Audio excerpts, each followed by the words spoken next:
Okay, let's see. Cue the music.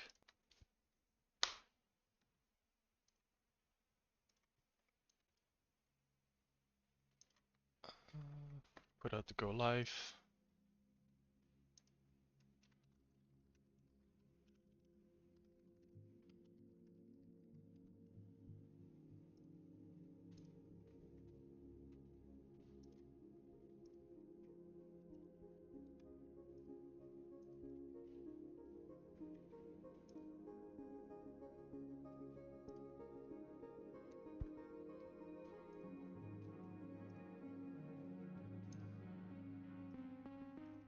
Okay, live notification posted. Let's see. Okay, so last week we looked at the pants. We got more. Hey, Ilianos, welcome on in. So last week we did the pants. We got more diagonal folds in there. It looks somewhat better, though still not quite there yet. And after that, we decided to focus on the bandages and the elements that are on the lower feet. Personally, I'm getting the feeling that we're losing the way a little bit, and we should probably tighten up. Thank you, Ilianos. I mean, yes, they have more character, but I don't know. Still looking at the concept, I feel like the read isn't there yet, where it should feel baggier. Like this is tough fabric that should be buckling differently, and I really hope that we can find a solution to it.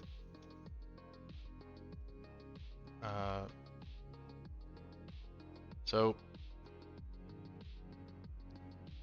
again, I'm feeling like parts of this character are not meeting my expectations, and I wanna see if I can fix that. So I am going to... I want to redo the pants one more time, just to see if I can get a better result. In terms of material read, because again, it's such a... It is a big part of the character, and we have some other aspects of the character that still needs to get some improvements as well, looking at the hair in particular. Hello Norin, welcome on in. So yeah, I'm starting to doubt myself in terms of what should be done next. But again, I'm really bothered by the pants, so I'm going to duplicate them once. I'm gonna hide the old one, rename. Let's lockout redo, and I'm gonna try and get to the concept as close as possible. But of course, hey Royce, welcome on in. Yes, the butt is also still there. So, okay, we're gonna throw this out the window. We're gonna make sure that this is completely flat. And also, if we go to brushes, I actually got the orb brushes. These brushes are really nice for stylized effects.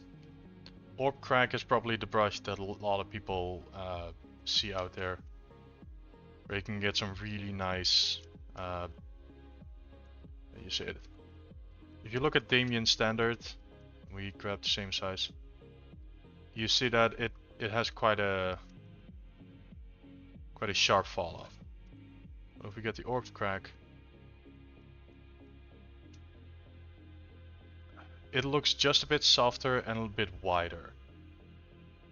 So with a lot of folds, I think the orb crack looks just a little bit nicer. So let's see if we can implement that. Okay. But again, we're gonna flatten this out because I want it to read better.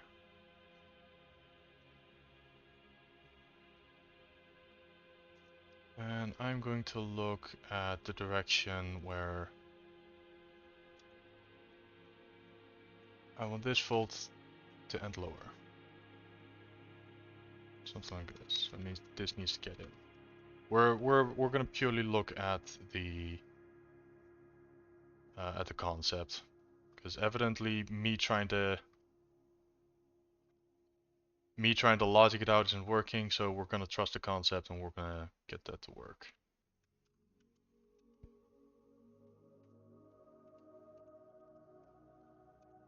It's like buckling fold here. Yeah. Also do more masking. So I'm expecting this stream to be a bit of a wild one because I don't really have a plan. I just want to get these pants to get fixed.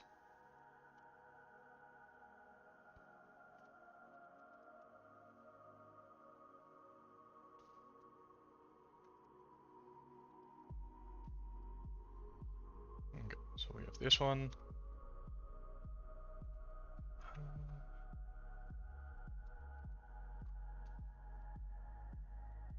Then we have this. Let's see. We're gonna H polish this one.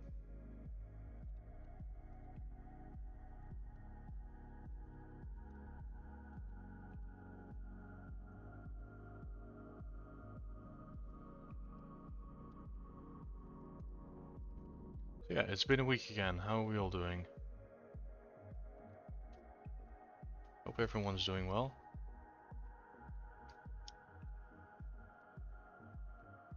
Just go up.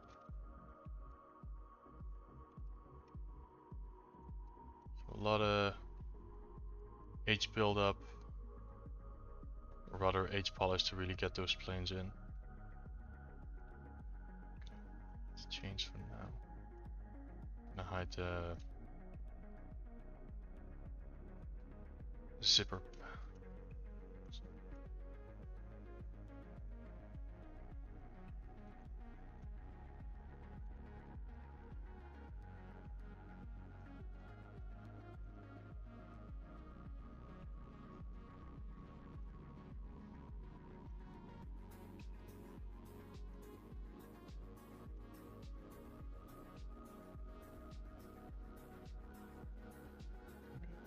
So I guess I can somewhat talk about this. I did an art test for a company this week, so hopefully that's gonna lead into something that might end up being a day job. Handed it in, I'm quite excited about it.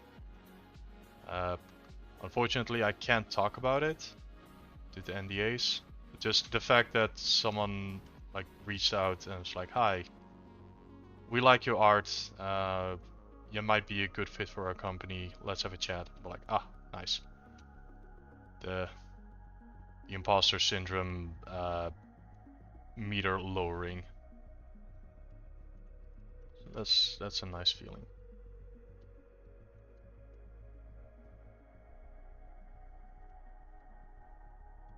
Thank you. So again, I already submitted the test, so now it's gonna be waiting until they get back. And the waiting part is always the funnest part.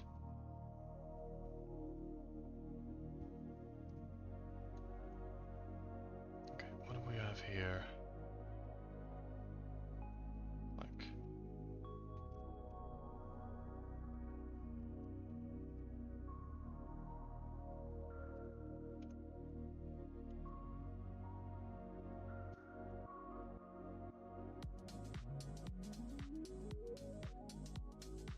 let's see, we have some folds here.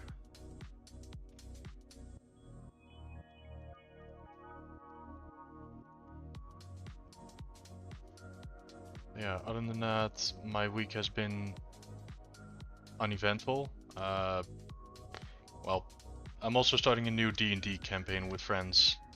Recently we finished the Curse of Strahd module. My players were victorious, they defeated Strahd and won their freedom once again. So now it's off to a new campaign and we have landed on a Spelljammer theme. So that's gonna be wild.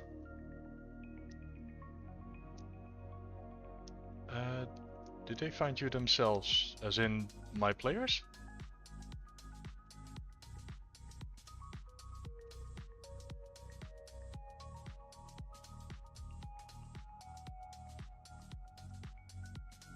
Oh, the company. Well, yeah, if in a, how do I say this? In an unexpected spark, it came from LinkedIn, which, okay, cool, yeah, it's what LinkedIn is intended for. Though usually it's us going to the company asking for the job and not the other way around. So again, that one was unexpected. But I welcome it nonetheless. I'm really happy that LinkedIn is doing the thing that it is intended for, rather than all these motivational posters from people that already have jobs. But let's not get too much into that.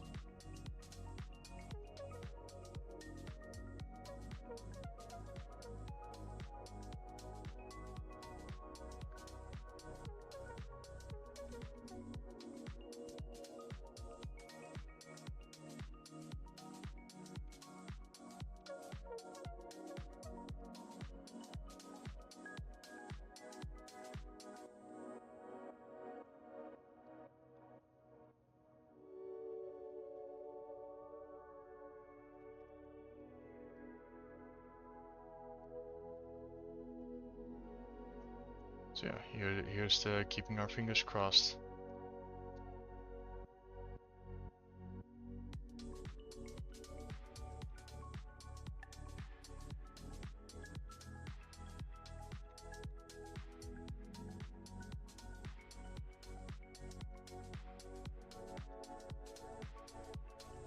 Okay, so I like this fold more than, let's say, the other one. The fabric feels, how do I say this? It feels heavier, though maybe this, how do I say this? These two lines, they feel, what do you call it? Perpendicular, where they're following the exact same angle rather than either converging or diverting. So maybe if I nudge this up by a little bit to really get the bunched up feeling. Oh. Sir, you have to keep your pants on during this stream. We don't want to get in trouble with Twitch.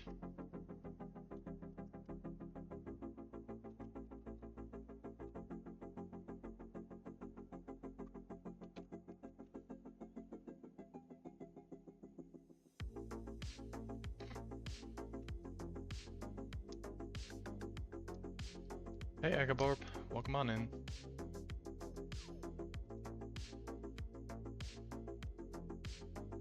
Maybe I have to just go up a bit.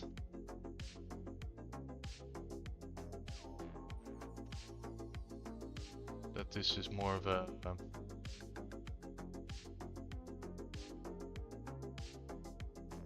yeah, so this becomes a little bit less planar.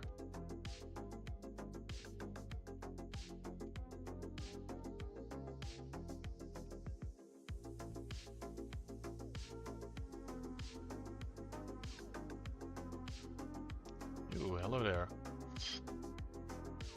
Okay.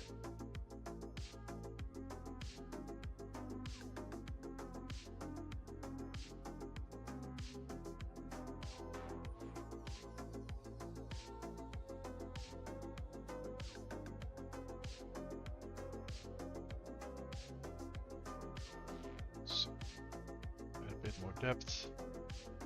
So rather, it's baked into my muscle memory to hit BDS for brush Damien standard, but I don't want to use Damien standard to use BO.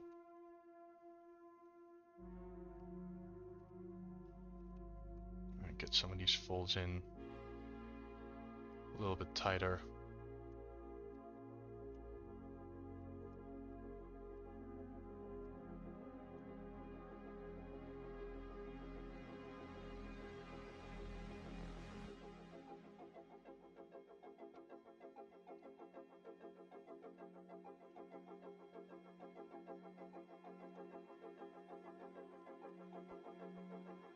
this isn't working. So we tested it, it didn't work, we lower it again.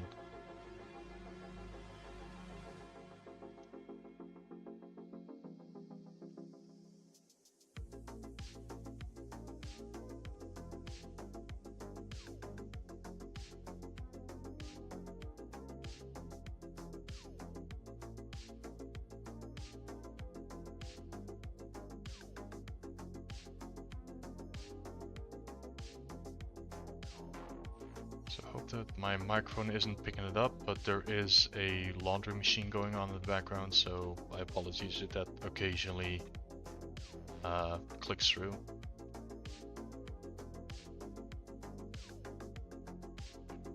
Okay, let's see, let's get zipper patch back.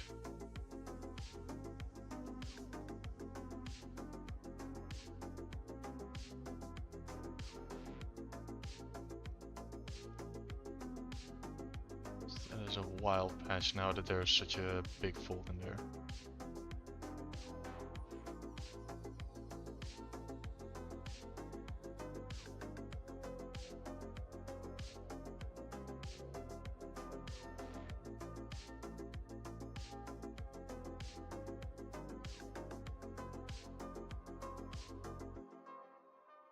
Oh, hey Deke, welcome on in.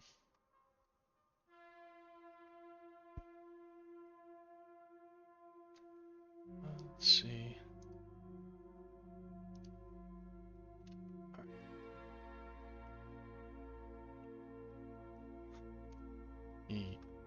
Decrease right as she comes in.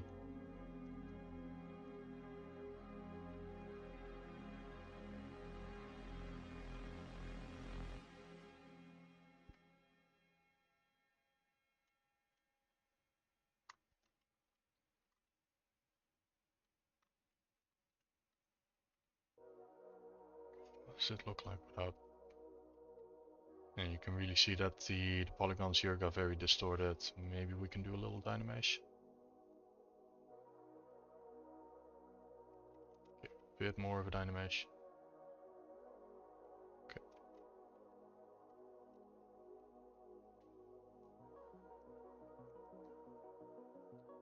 Oh wait, but if we Dynamesh we lose the color. Yeah.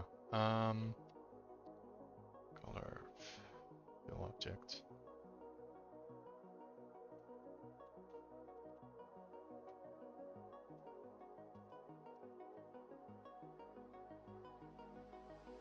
Okay, this zipper patch can go away.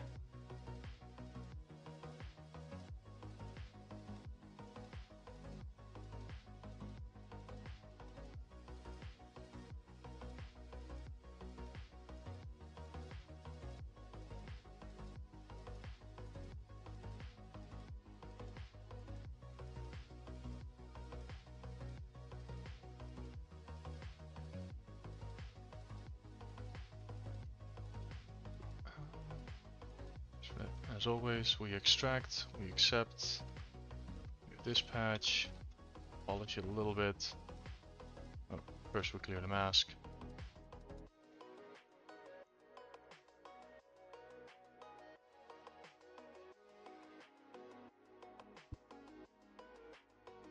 With this one, I actually kind of want to try something new, because this is such a,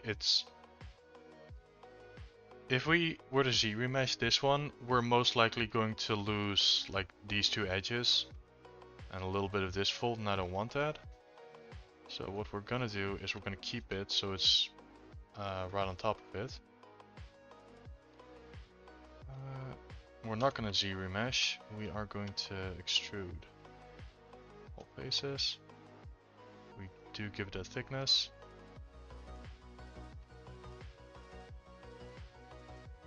And now let's see, can we do this with the clip curve to get these straight edges in?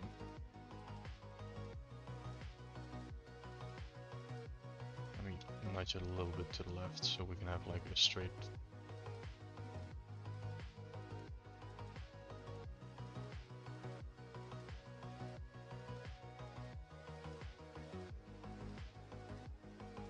Okay.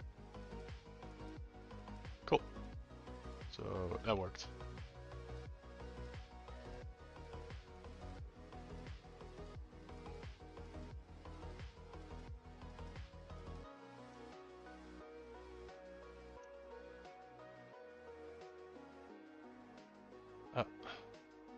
Also, Deke, why did you suplex me, even though it's lovingly? Please. Well, I wouldn't say I'm fragile. I've fallen off my bike plenty of times, but please be gentle with me. Okay.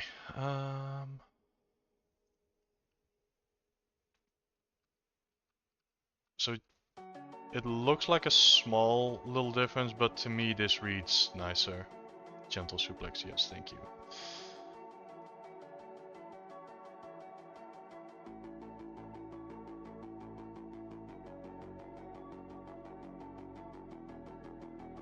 Okay, so let's say that, especially reading it from a distance, I like this one more.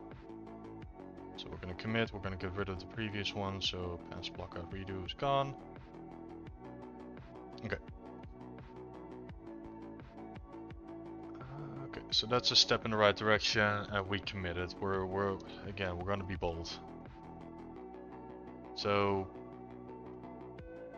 what could be a next thing to work on? Because I know this thing, what is it, shin plate? With the retopo tool, we can actually make this symmetrical now. Yeah, okay, knock on wood, but I think this element's gonna be easier. It's not gonna be easy, but it's gonna be easier than others. So, I'm gonna duplicate this one, and as a test, I want to see something. No, not mask. I need the orientation. So,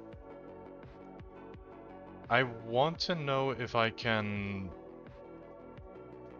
more easily move this into the world origin, because I always use the reset orient mesh button, but I always I use it to reorient the gizmo so I can move it. But if we were to move from here to here, that's kind of the midpoint. We hit this. I guess it wants to go from down to up. It kinda tries this. I mean, it moved itself back into like an upstanding position because we set the orientation of the gizmo. And if we were to do position, X position 0, that should be the world origin. And then we can do mirror and weld. Look at that, we managed to put it back on the world's origin with somewhat symmetry. So I think this is like a nice little trick that I should be using more often now. Okay. So let's carve. Let's make sure that we keep this carved in. I think this should be lower.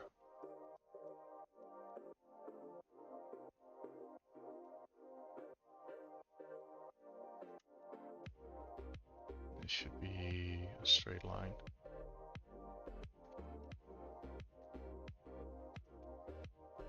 So yeah, using ZBrush for more than 10 years and still finding new things of like, oh hey, this is how you reorient a mesh without having to go to like, I'll put it in Maya so I have my, I can slam in some numbers.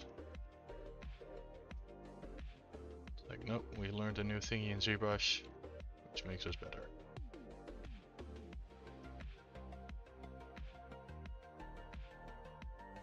Let's see, flip curve, work here.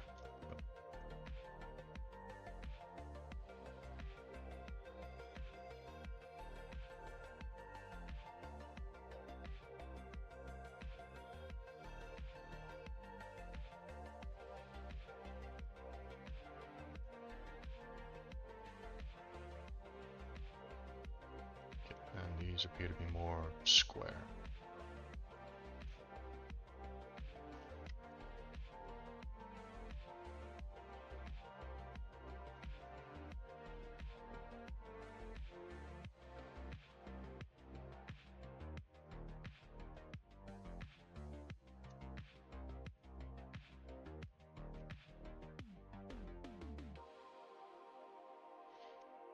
Hello Radiant, welcome on in.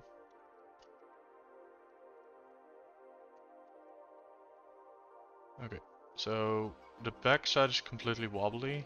We don't want that. How's it going? It's going well. Yeah, looking at the skull, we made some good progress. I'd like to focus on cleaning up a few elements.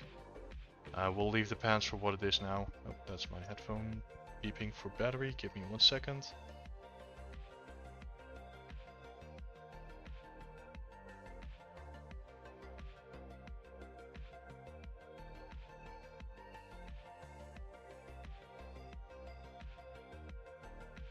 Okay, 1, 2, 3. That should work again. Sorry, I was not hooked up to the wire, so that battery started beeping all of a sudden.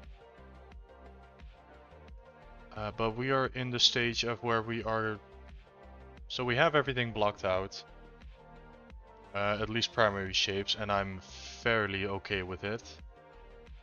So now we're slowly swapping things out for like a secondary pass, tighten up the shapes. What has it was? Ooh, it's a Steel Series something. By now it's, I think, close to 8 years old.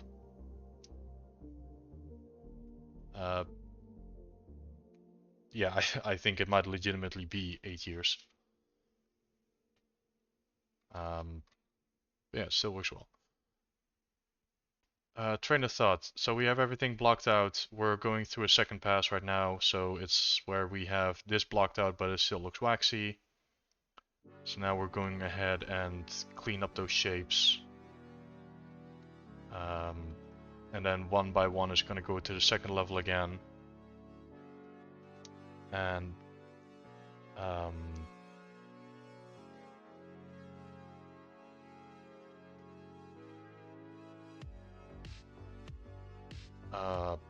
come on, train of thought. We're slowly swapping them all out for higher quality level, higher quality meshes. Next thing I should swap out is the hair, because at this point it's just 3 tufts, and I think I want to have it look more flowy because it's so close to the head. And that needs a better pass. But for now we'll focus on this piece. So also we have ads coming in 3 minutes. I will append the Z-sphere.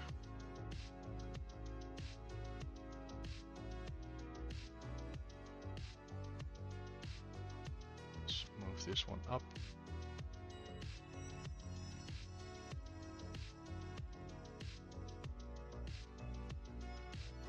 Go to topology, edit topology.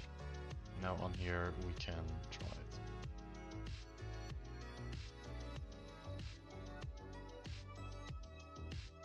Okay, yeah, we need our symmetry.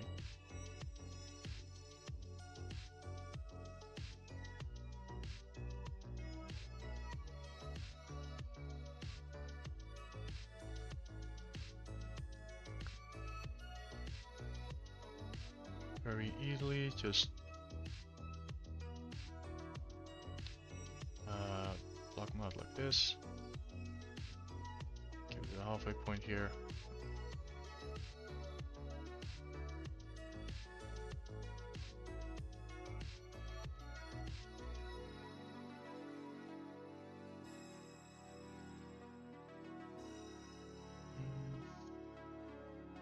I'm still getting used to the order of clicking for this thing.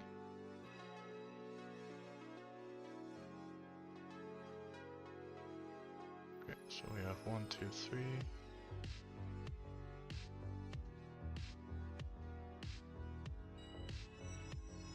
Okay.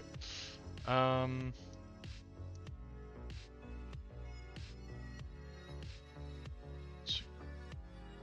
And then we go adaptive skin set.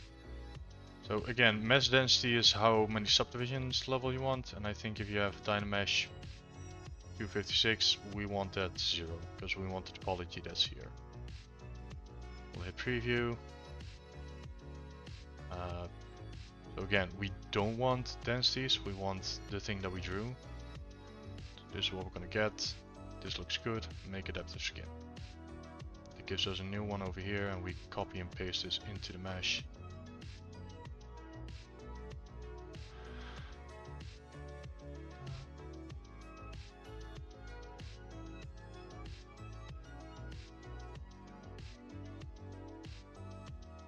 Slightly adjusted.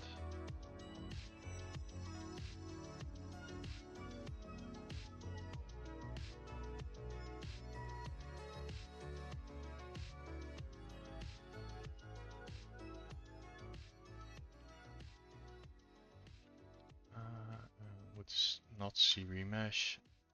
See modeler will insert some extra edges here just so that they're a little bit more like to squares, so that when we subdivide, things will subdivide smoother rather than having these stretch polygons, which is going to make sculpting later on a bit more tricky. Okay, let's give it some thickness. So we go extrude all polygons in, which looks okay, but I've double turned on. The second I do this, we see that the mesh is inverted. We don't want that. We hit flip. Morph target point doesn't match. What is this? There shouldn't be a morph target on this.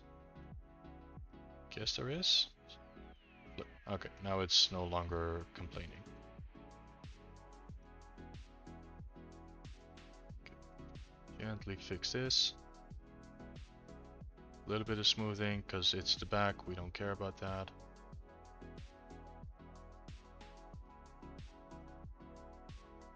We want the front to be sharp, so we need to do some creasing. If we hit crease, everything that's 45 degrees, let's see what do we get.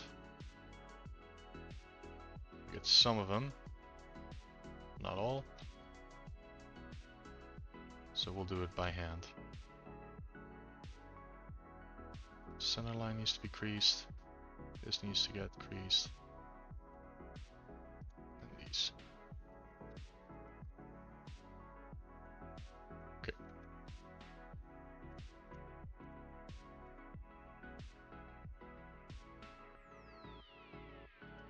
Hey Wolfie, welcome on in. Okay. We have a little bit of an arch. We don't want that. We want it to be more straight looking.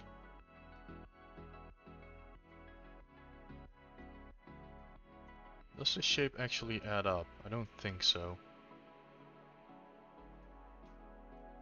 Looking at the concept, because again, if I were to put this next to the concept, you can see that I put this weird, I put an extra T extrusion on it, but if we look at the concept, it's not. This should just go in straight. So we need to get rid of these faces. That's my mistake. So we now with clip curve.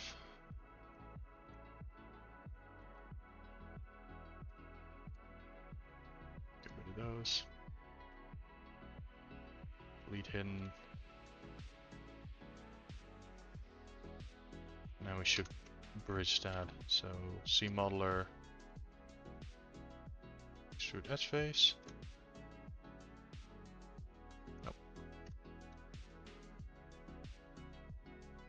Extrude move, and this is one of the ways to cap it off again. Okay.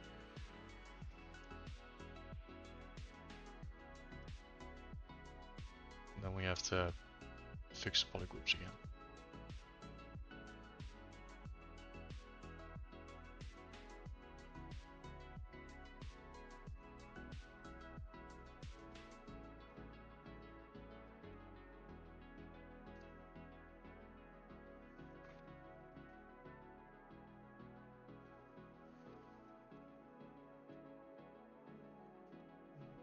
These should probably be a little bit smoother.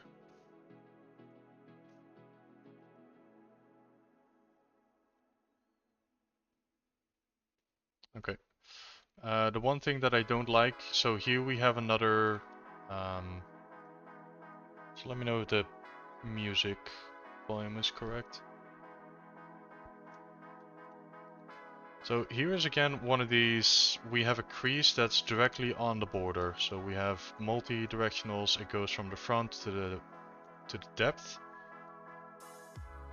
And if we up the subdivisions, you can see that we have this pinch here, and we don't want that. So what I prefer to do is to have that pull to be one up. I think this one can be fixed by a simple extrude.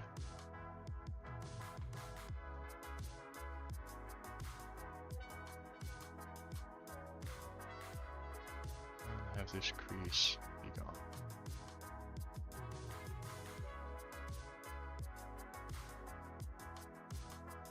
Okay, so evidently that does not work.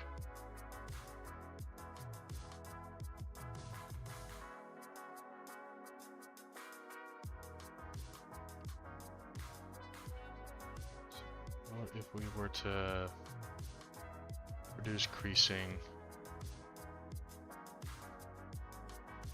or rather uncrease all? Second thing that we could try is do fences.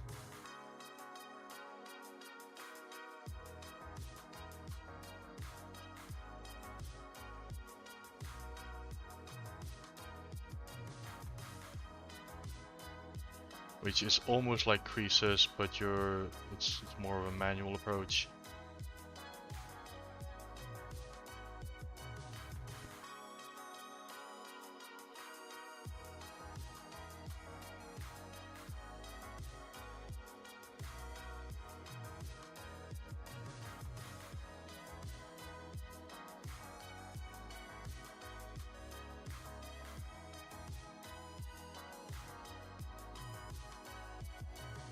But the thing is then, this entire crease runs over the length of the entire object, and we don't want that.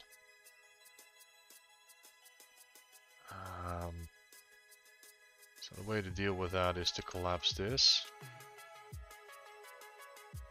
I'm experimenting right now. Show again how you did corners rounded.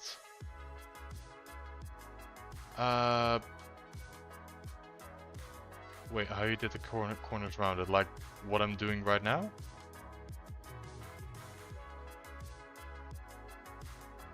Because there's two ways of doing it. One is with creasing, one is with fencing. Let me duplicate this one. This one will go back in history. So with creases, you tell ZBrush to not soften an edge until X amount of subdivisions has occurred. So with this, we're on smooth subdivision level 2. This is the amount of subdivisions that are being simulated, and we want the creases up to level 15. If I would have set this to crease only one time, it doesn't really hold its ground. If I say crease 2, it does it exactly, and if I set this one up, you will get it'll keep those edges sharp until a certain subdivision level has occurred. So that's creasing, though you can sometimes get effects like this, where we have a pull on the border of a plane, and you get this. It's not as sharp looking as you'd like it. Like you have a bit of a wobble, and we don't want that. So what you could do alternatively is fencing, which is you put little fences around the edges, which will cause a little bit of a density shift, which is going to keep those edges sharper. It's almost like creasing, though it's the same principle, but it's a different method, if that makes sense in English. But the unfortunate part about this is that these edges run across the length of the entire model. And as we look at it now, we have this line running across the model, which we do not want because there's the density disparity.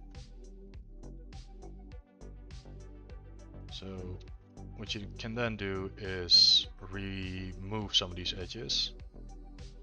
So let's say we stitch these, stitch them to the midpoint, or rather, no, to the end point.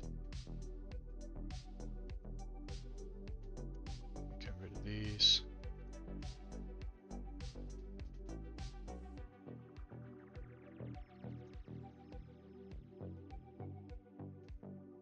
Nope, not complete. Partial.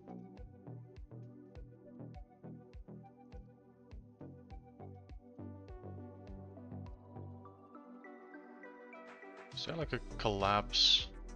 Oh, yeah, there is.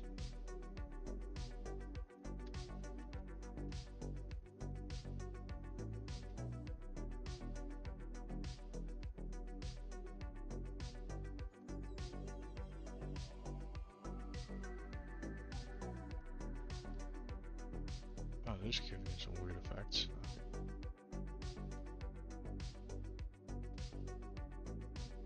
Again, in Maya this would be easier.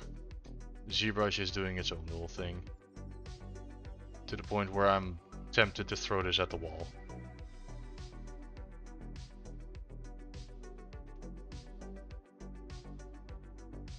So I need this edge to just get deleted. But then it also removes that.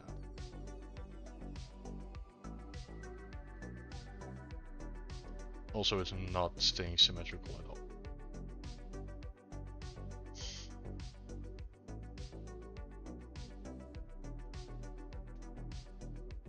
This might just be a bad idea. We're doing this live. So welcome to 3D modeling where stuff goes wrong. Give me a quick second, I have to check something.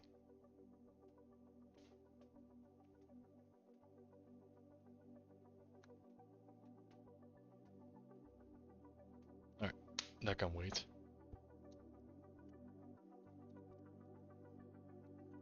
Okay. So we go back to this one. This with the fences isn't working for this model, so we'll delete that. We go back to this one. And what if it's just a density issue?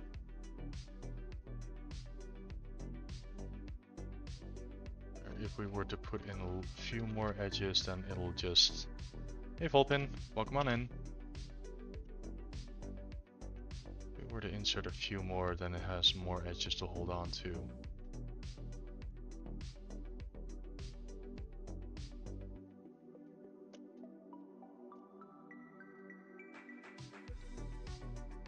Still slightly noticeable, and I don't want that.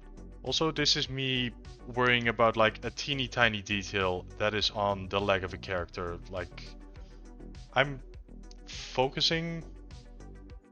The Yin's doing well. We gave him new pants. We're currently working on the shin guard, and I'm, as like an artist, I'm trying to fix like something that's only a few pixels of an issue. Where if we look at this, we can see that there's like this little bump here. So I'm trying to figure out a workflow for this one, because it will cascade into all future projects of, oh yeah, I know how to fix this. Yeah, so I know it's there. It's not going to ruin the entire thing. If anything, I can probably just do a small H polish over it and then it'll be fine. But this is me also trying to figure out a method to do it better, so that in future projects I will never have this problem. So let's see. Issue number 1, it's that pole is on the edge. So if I were to do the entire poly loop outward a little bit.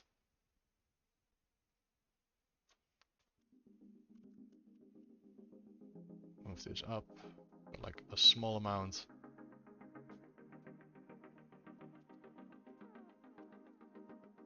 Let's uncrease everything.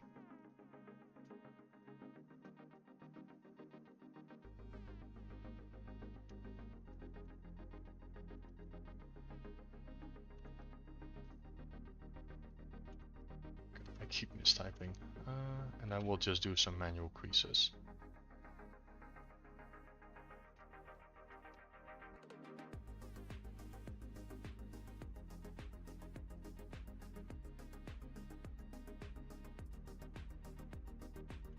I want to decrease only the singular edge, not do anything else.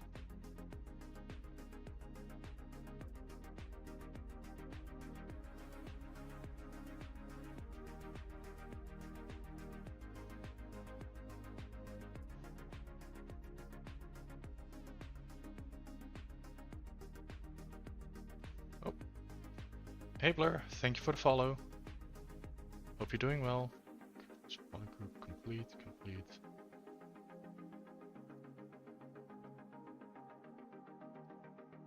Okay. So now this is only getting worse. Also because this thing are creased. If we remove this. Hey Blair, welcome on in. Let's see.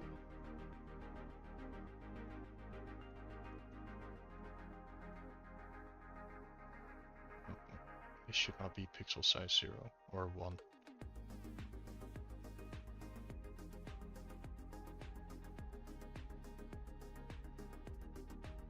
So if I were to drag these up,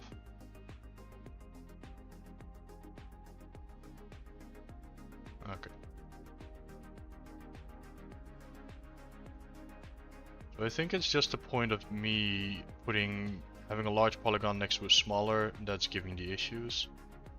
So if we were to manually give this more space, that should fix itself.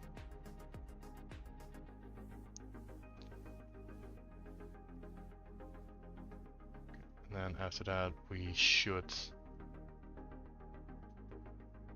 focus on the next piece again. Because I'm actively trying myself, or I'm actively preventing myself from getting stuck on that one little thingy and then work on that for an entire hour. No, we need to respect our own time a lot more. So we have this at the bottom. This looks nice. We are going to crease center line.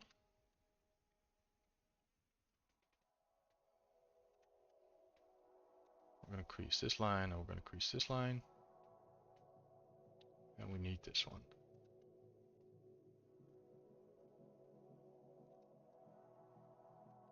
Okay, and with that, especially it's only going to be this big on the screen, this looks good.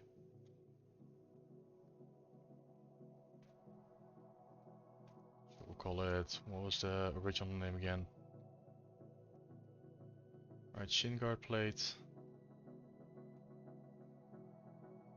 Can I quickly rename, copy.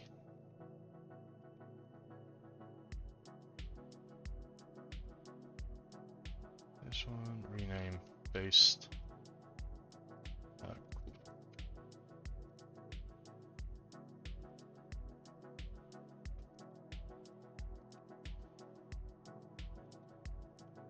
Okay.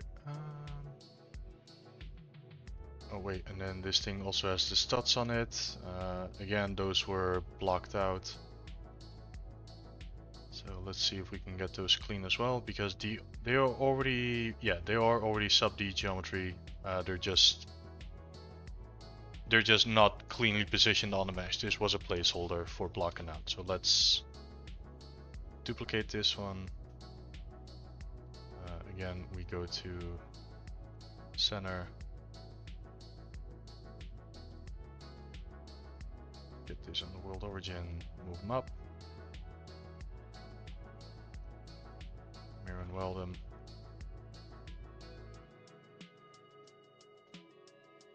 This one can go, it's no longer needed. Is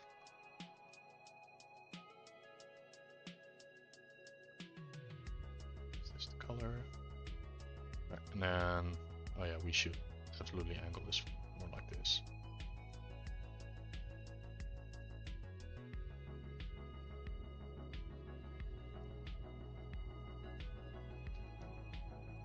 Let's see, large move brush, have symmetry turned on, and then we'll move them into place.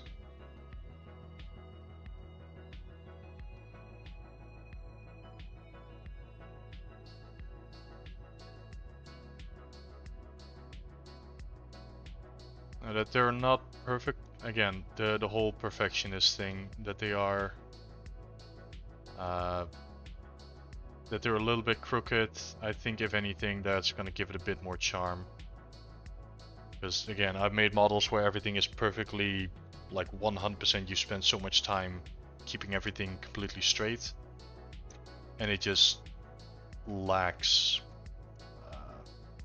lack of a better term, it lacks essence. Everything is so sterilely modeled that you look at it and go like, it has no visual interest, or rather, it lacks. Having a few wobbly lines or having something be slightly dented is actually better.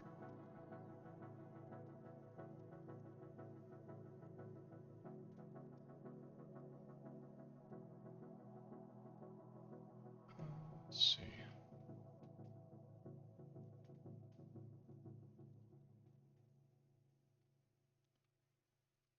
And then, yeah, there it goes up and it goes up against the midline.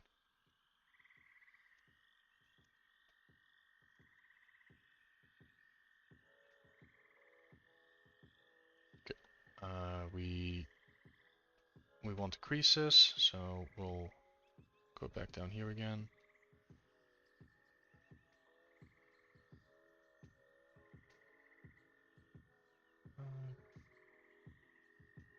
A crease tolerance of 45.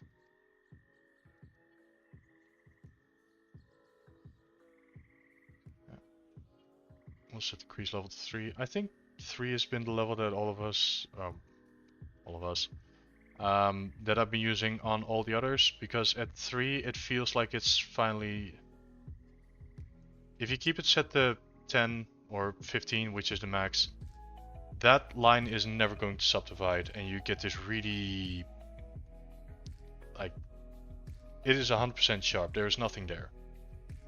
If you... I think 3 is the sweet spot, because that's where it lets go of subdivision, and then if you subdivide it some more, you get like a nicer, softer bevel. Which again, from a distance, reads nicer, because this is a pure edge, this is a soft gradient. It all adds up. Okay. Let's see, then we had... I'd like to keep this, this little point here. So even on a smooth preview, same with this one, I want this to remain.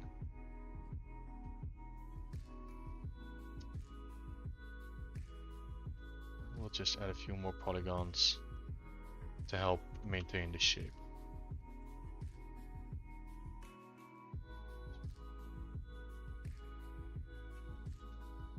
Put them here.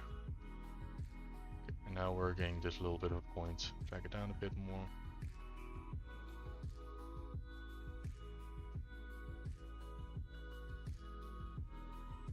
and then again, it needs to look good from all angles. So from the front, this looks nice. We have like a little curve that goes in, a curve that goes out.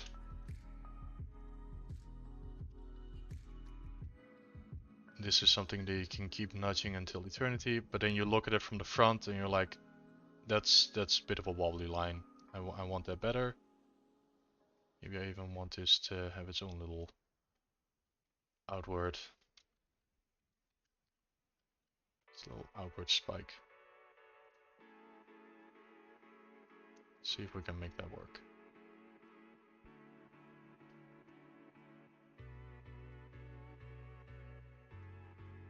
Try to have it look good from as many angles as possible.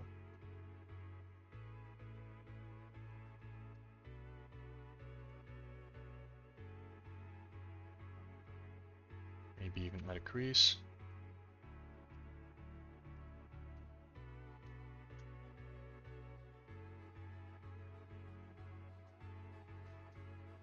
That might be too much.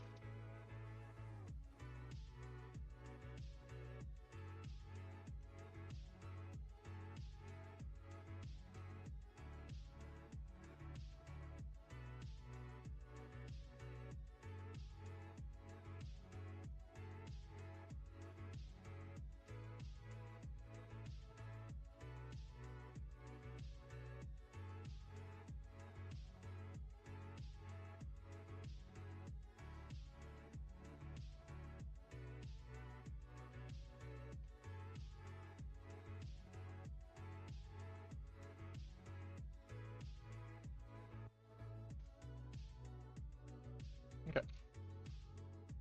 Let's say this is a nice shape.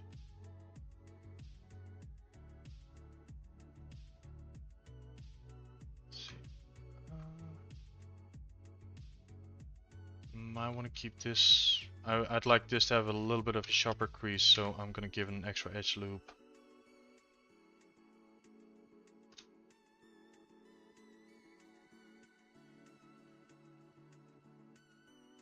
Just so it's a little bit sharper.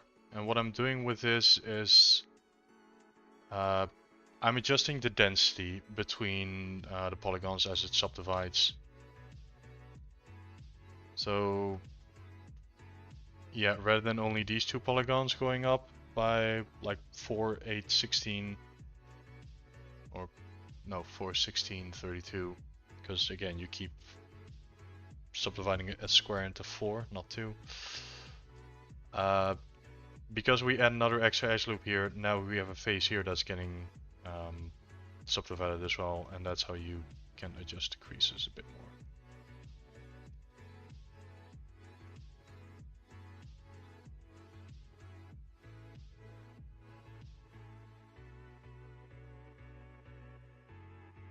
Just a little bit of extra creasing without it breaking.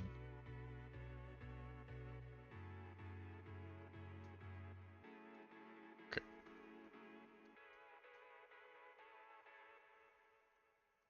We're not going to look at that little bit at the bottom. That's breaking ever so slightly. Nope. I'm going to say that this looks good. This is clean. We spent the time on it that we need. Oh, we have another ad breaking coming. I should probably just find a way to hide that because it keeps distracting me, so now I know another half an hour has spent and I'm not getting in the flow state. So maybe I should find a way to snooze that.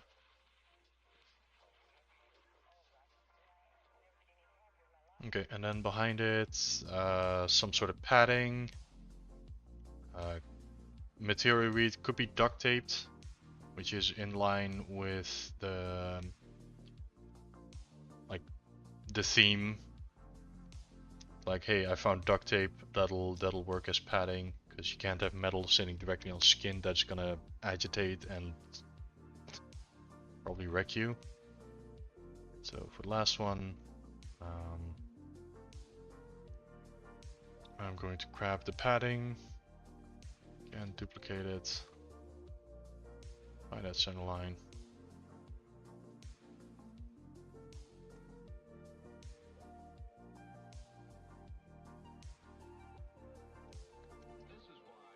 Center line, shoot it upwards. Okay, and you can absolutely see that the rotation this thing has.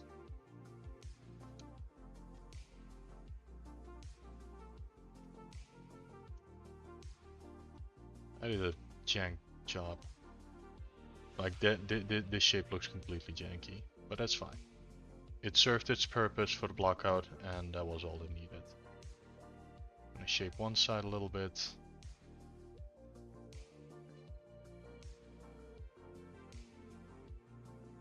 Because I know I'm gonna mirror. Let's see. Flip curve.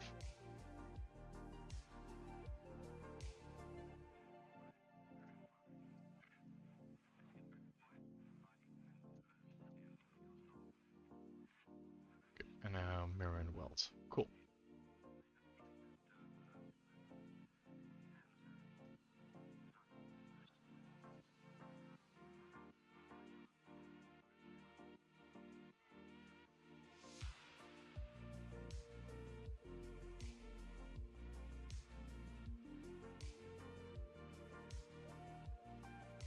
Okay, small polish on it.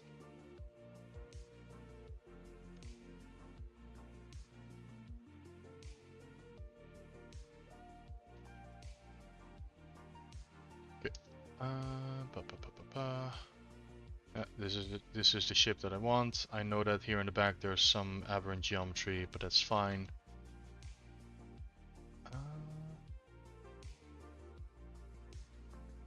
Let's see. Autosave. Okay. I'm actually gonna grab the actual shin guard. Move this down the stack. I'm just gonna duplicate it because again we already have the shape.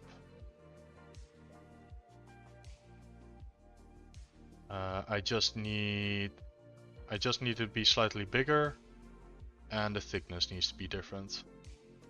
So with that, undo, smooth preview. We can delete this strip. Again, there's many ways of doing it. This is just one of the ways that I know how to do it. Now we are going to delete this island.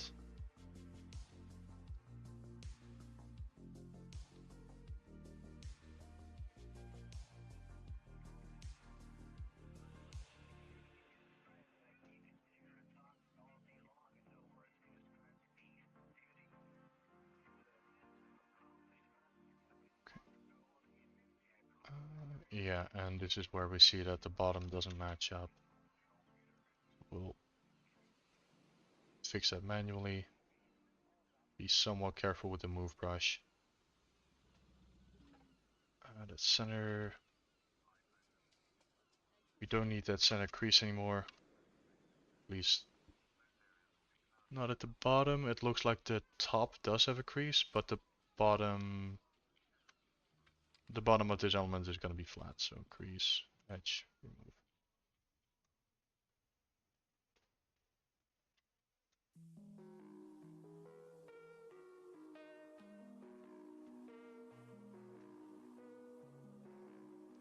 And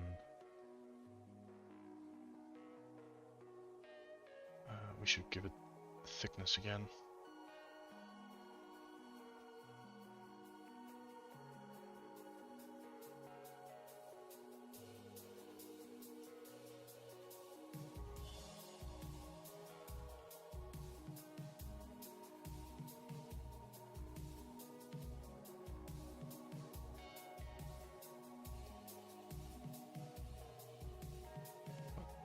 Extrude all polygons, move it back.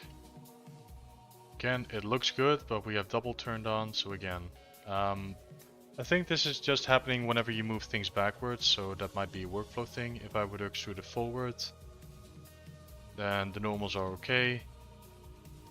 If I were to move them backwards and turn off double, then we see that it's flipped. So we hit the flip button again.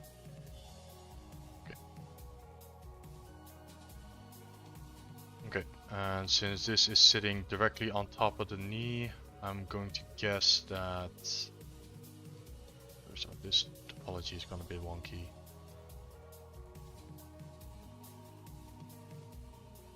I'm gonna smooth this out because again, this is sitting on the skin. This should be softer.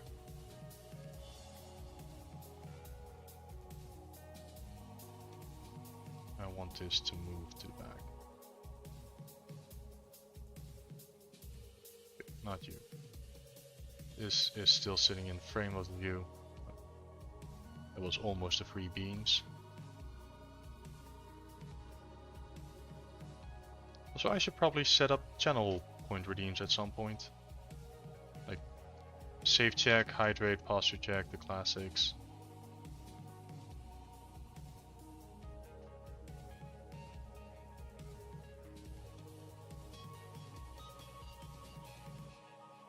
Yeah, people are slowly accruing channel points now, and I imagine people want to do fun stuff with them.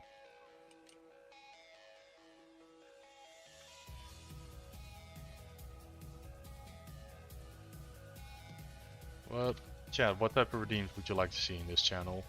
I can like start looking at it. Do you want more silly stuff? Do you want more serious stuff? Like, hey, I have a question, redeem, and I'll like spend some time looking at that in particular.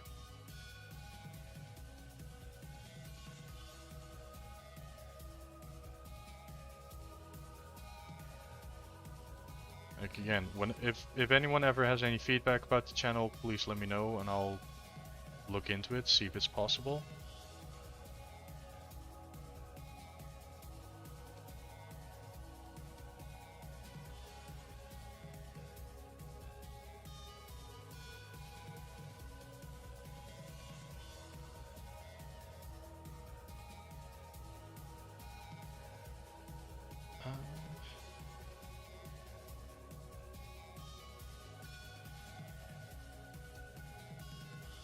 Serious, maybe even just as you learn something new.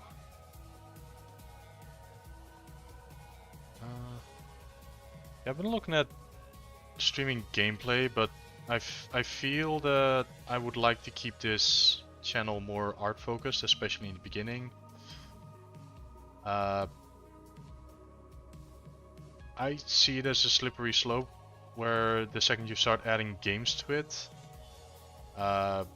then there are now also people that are only here for the video games. That's maybe something that I'd like to avoid for now. But who knows, inevitably at some point I'll get low energy and be like, hi, I prefer not to work on art today, so hey, how about we just, like, you know, do some gaming.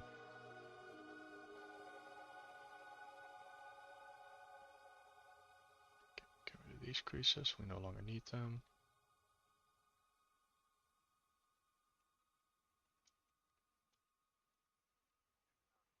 Well, I say that, but looks like the middle one does require a crease.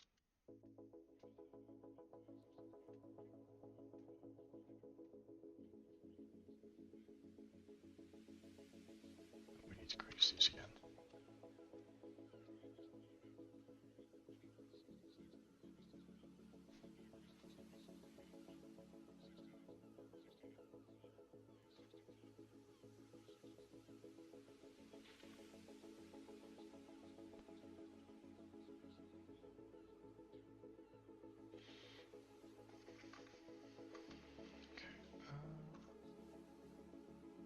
Keep the distances.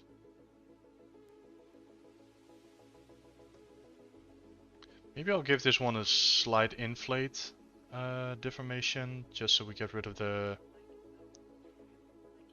flatness, because this is supposed to be tape that's wrapped around something, so I think it should have a little bit of like, what do you call it, roundness to it. If I were to polish this,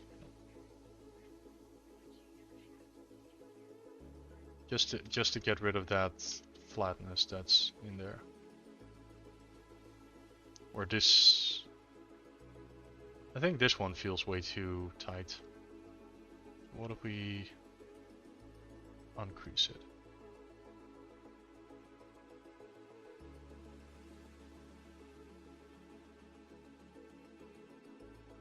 Yeah, that looks a lot better.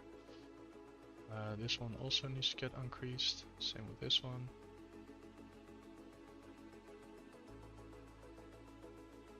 Maybe even this one. It really looks like it's sitting. So we have a hard surface element sitting on a soft padded element. Let's see. Insert edge loop. Swivel that slightly.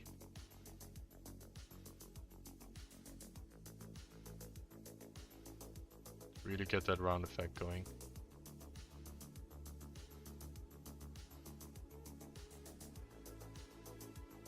Oh, you're still creased. Does look like it's creased at the bottom, so we're going to keep that.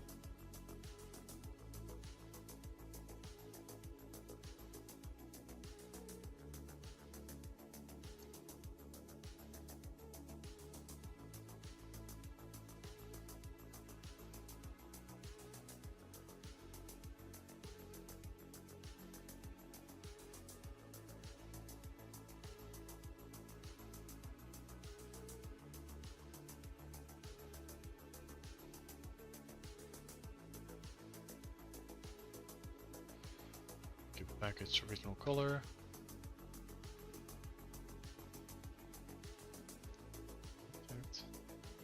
Okay, so that looks good.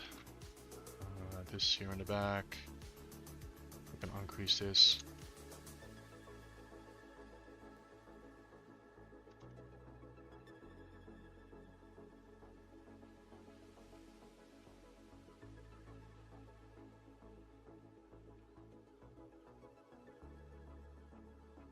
Okay, and then we can see some stripes on it. Again, this is what makes me read it. Hey Ed, welcome on in. What do you mean on the more silly stuff then? You know where there's redeems where you can throw something at the streamer. Yeah, all of these are being recorded. I'm still looking at how to upload them into YouTube and have them be done proper. So that people in the future can always look them back after Twitch throws out the VOD.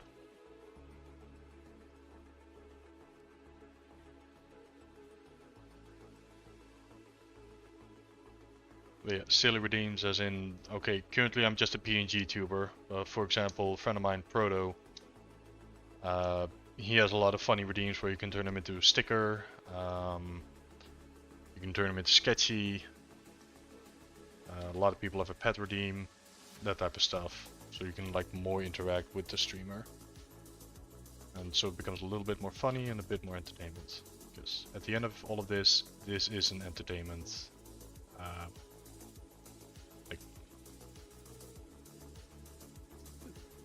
We're on Twitch, it's supposed to be entertaining.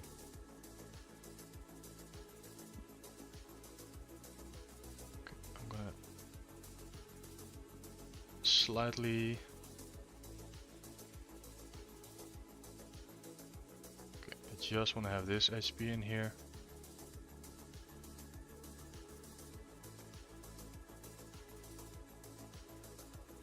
Yeah, I mean, personality. Some people like having the more silly channels, some people like to have the more chill and vibing elements. What's going on here? So oh, that's what happened. I guess I'm trying to find my identity on Twitch here. Of like, what type of streamer would I like to become? But so far, I guess I'm leaning towards educational and chill. We'll see how that goes for the foreseeable future. Because, yeah, I'm also talking a lot of just, hi, this is what I'm doing, this is how I'm doing it, this is what I'm thinking of when I do it.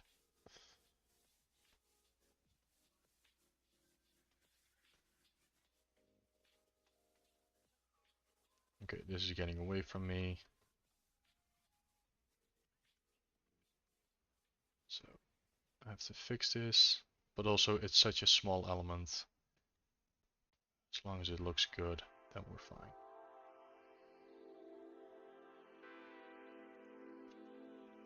Like, no one's going to notice this detail. So we do a little H polish over it. And from a distance, this looks fine.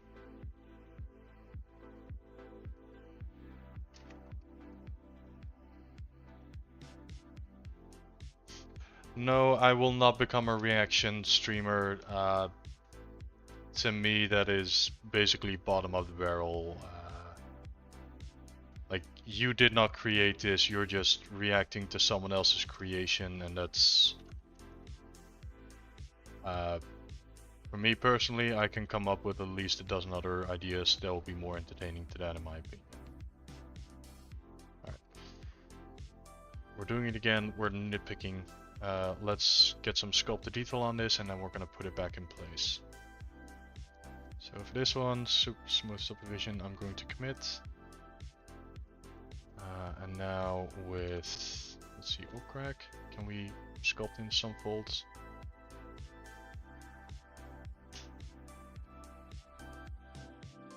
Is this what we want?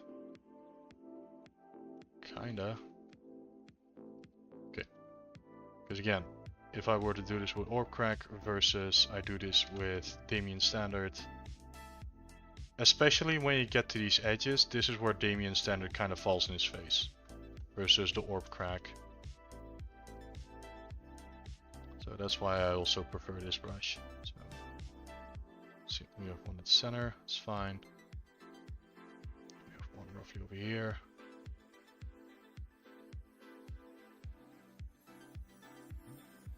Got one here.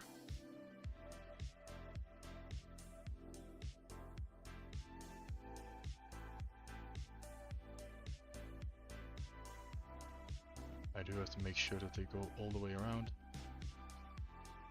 I don't mind stuff on the, like these little...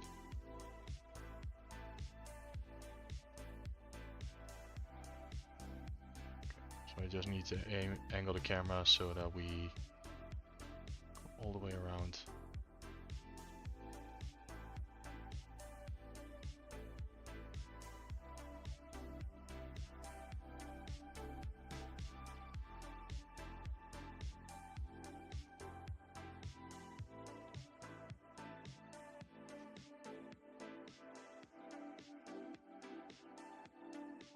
And then also, like Ale has done in the concept, all of these lines they're not the same distance.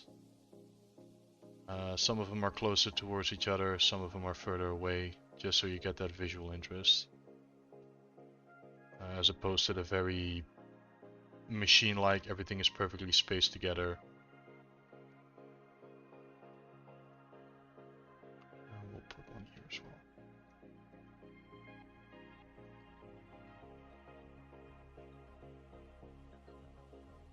Okay, and with that, let's do a little bit of smooth brush, low intensity, just to get a little bit of breakup. And get rid of those imperfections, or get rid of those perfections.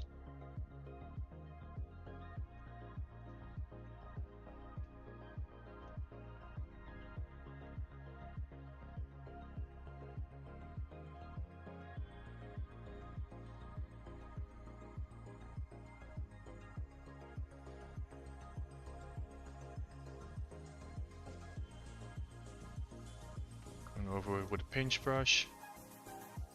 It becomes slightly tightened up while also getting a little bit of a wobble effect.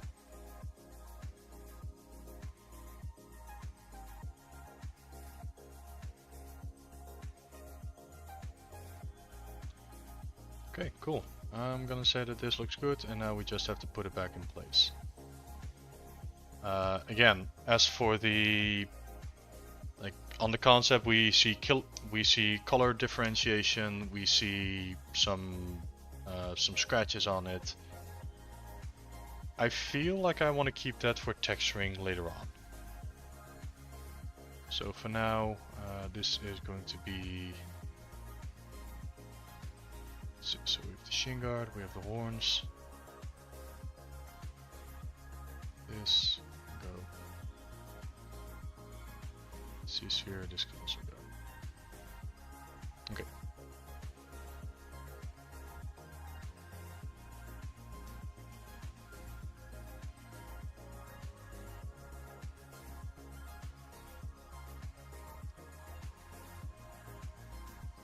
And here we have shin guard slots.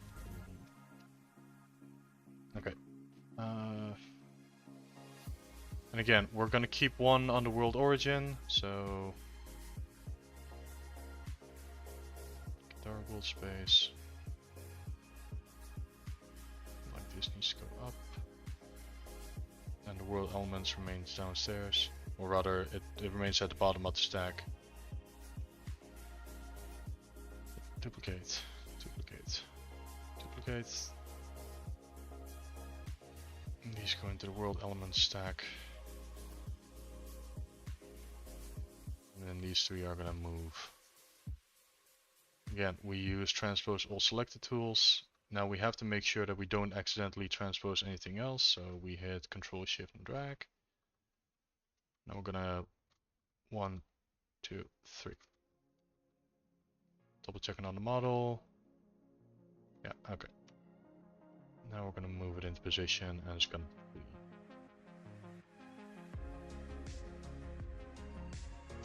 And here's to hoping that I didn't somehow mix it up, because it kind of looks like it's gotten smaller. That's funny. How did that get smaller?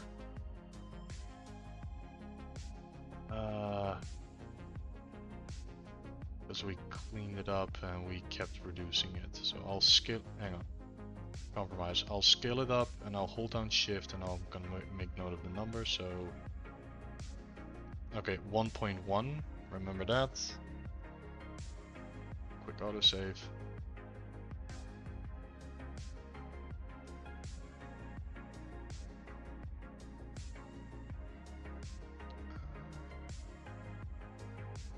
Guess that looks fine. Let's get rid of the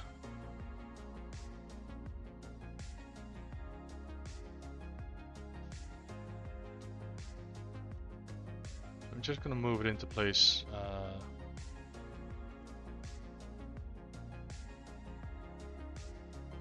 Just a bit higher up because it's covering the knee. And then move it into place so it actually covers the actual shin. Again, looking at it from all angles.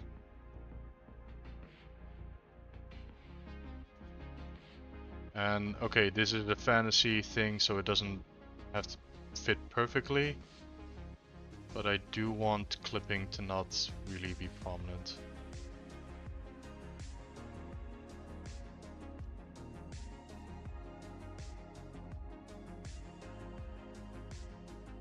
I think this looks nice. Maybe a little lower.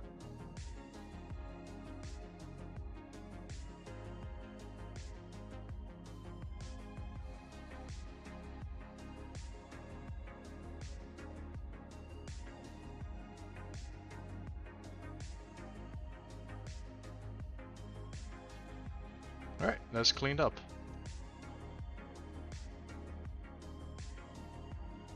So we are going to get rid of the old ones, which are in lower leg armor.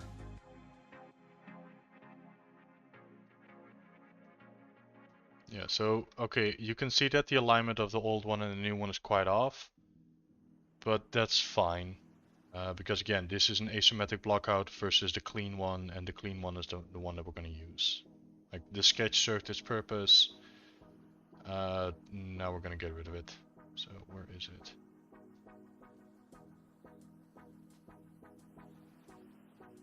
Shin guard, okay.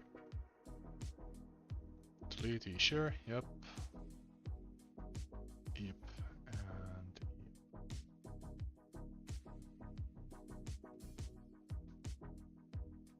now we're gonna place this one back in the lower leg armor group.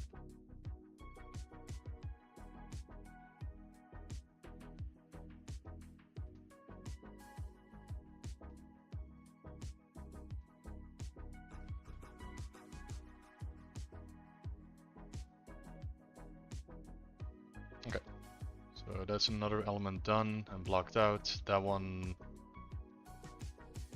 I'd say that one looks like finished for what we want. That's good.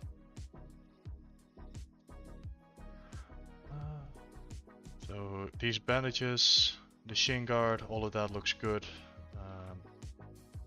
Have to slightly move this one in to match the new one.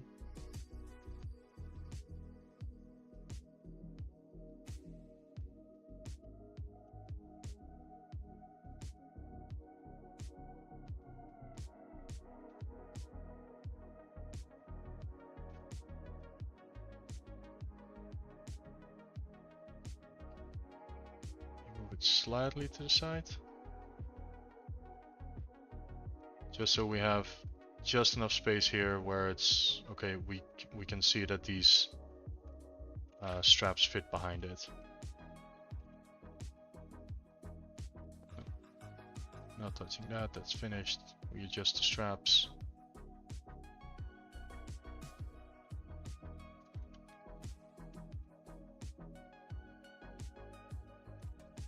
And that's fine. hang on, these things also have studs and things on them. So let's, again, we set the creases to level 3. Great, we need to manually give these things some thickness.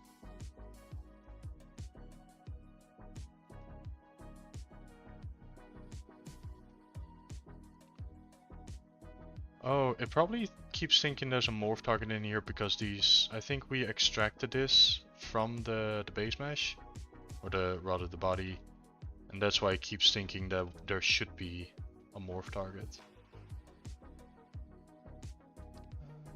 Okay, we're going to insert one polygon, or rather we're going to insert one edge.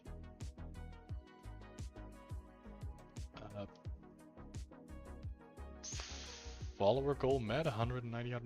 Oh, cool. I can't see who just followed, but thank you very much for the 190 followers milestone. Very much appreciated. Yee. Slowly building up the numbers. Okay. Yup, followed. Thank you very much for the follow, yup.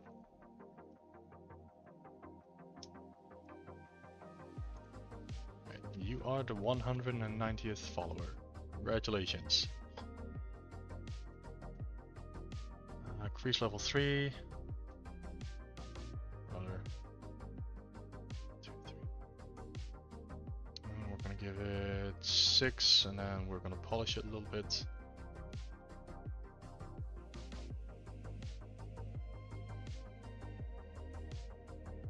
A little bit of that crease.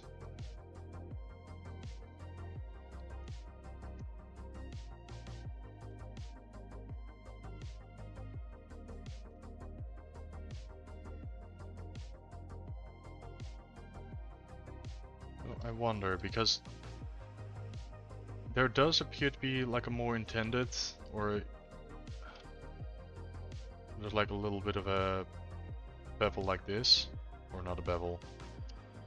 Something that sits right on the edge. So what if we go to our polygroups, select those. Because it's so dark you can't really see it, but if I were to turn off polypaint, you can see that I have the top and the bottom masked out. I want to know if I can grow that a little bit. So we go to masking, and we say grow mask. Do that a few times, we sharpen it. We sharpen it some more, and now we can see that we have a nice even spread among the edge. We'll blur it once, invert, we go to deformation and hit inflate, like 1, we hit Control H. So now it really looks like we have like this nice little continuous, it's not really called a bevel, but you can definitely see that there's a difference between, like it catches that highlight, even from a distance. And that really gives a nice effect. I think this is what I want to do for all of the... I think I want to use this method for all of the bands.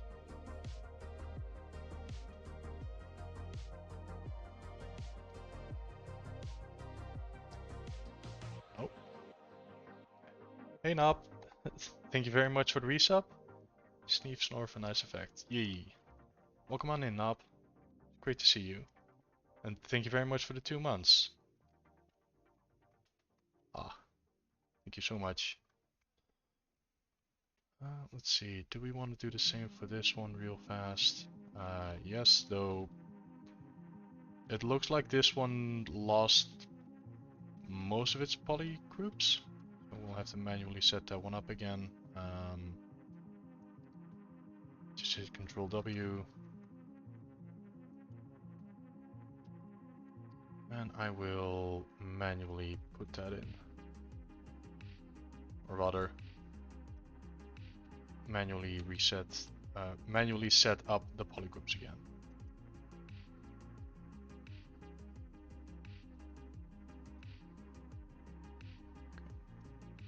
So it does look like these are set up.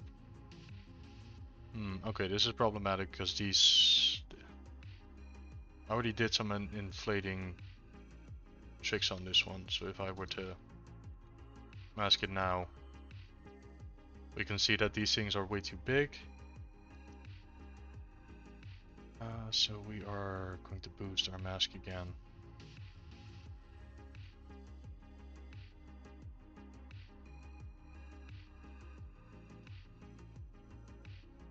Okay, and now like this, we go to inflate. And again, inflate by 1 to get that effect on there. Now this one is a lot less even, so that's unfortunate. We're gonna have to eyeball this one or do it in 2.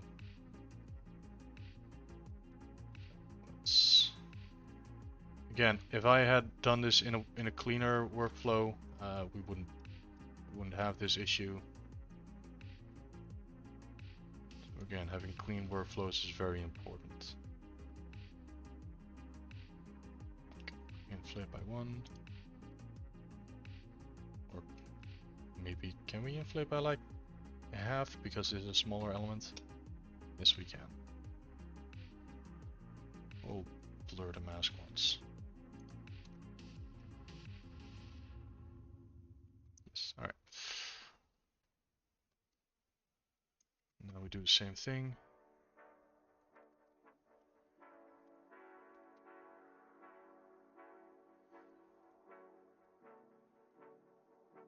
Okay, and now we're gonna blur it. We're gonna boost and blur it, but we're gonna look at the bottom edge.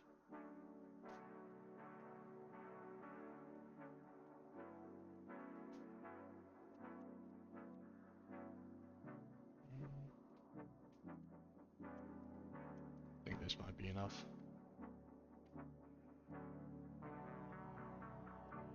So, mask at the top and inflate it.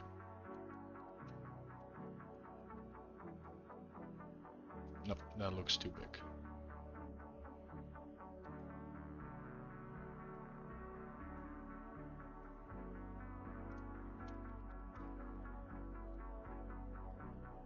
Alright, better.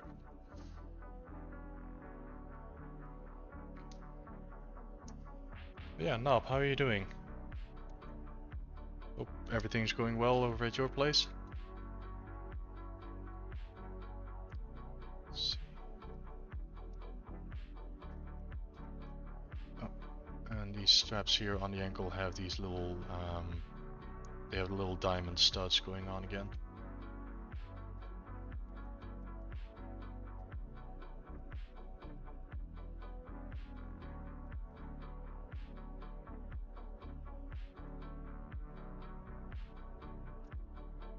So we can just steal one from this group. Because again, this is all fake subdivisions.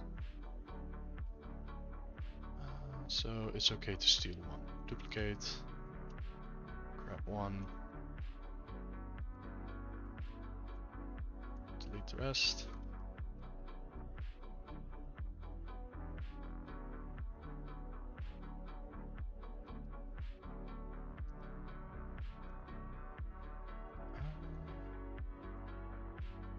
Good, woke up much earlier than usual to get some things done today, but definitely nice surprise to catch you streaming today. Yeah, so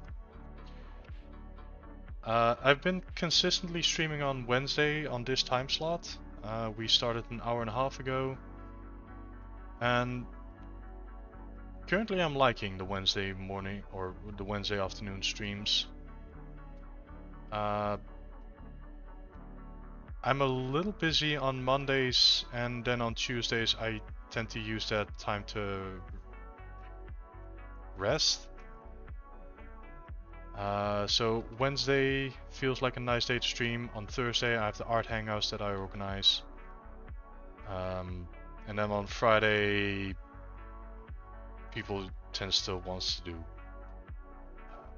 on Friday stuff. So far Wednesday is the only reliable day that I know I can make a reservation for energy and then commit to it properly. So yeah, Wednesdays are streaming days for the moment. Though, who knows, that can all change in a few weeks, because again, if the people from the art test say, hey, we like your work, we're gonna offer you a day job, which is 40 hours a week from 9 to 5, then I can't do these afternoon streams anymore. Hey Blue, welcome on in.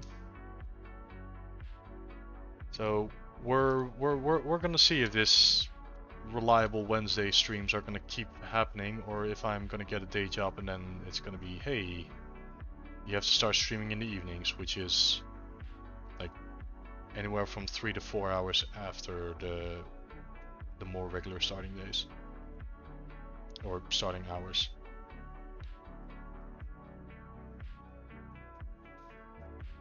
So we'll see how it goes.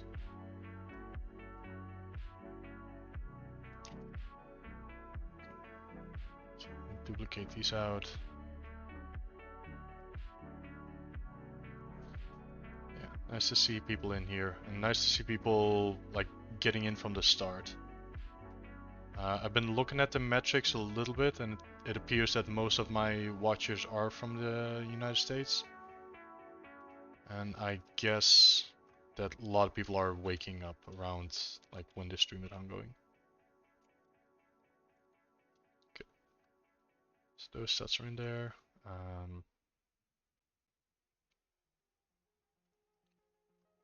Can I mirror them like this and then say local symmetry?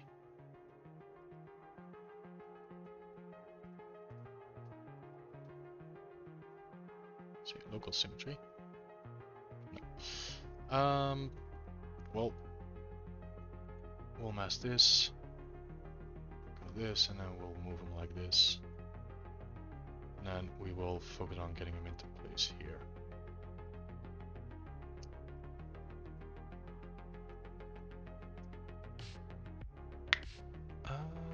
Yeah, life is full of constant changes, and a lot of them you can't see coming. Again, I was not expecting to get a message on LinkedIn out of the blue. Because like, again, usually we go after the companies, not a company comes towards you. So that was a very pleasant surprise. And yeah, for Blue, you did start when my workday begins, so it's a nice little thing to watch while working. Yeah, that's something that I also like doing.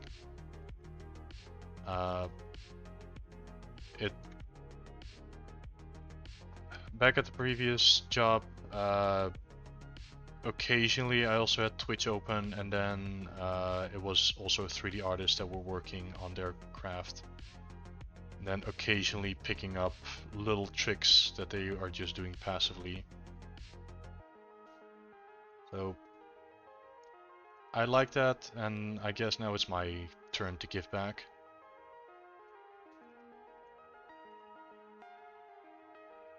Okay, that's one stud, this one.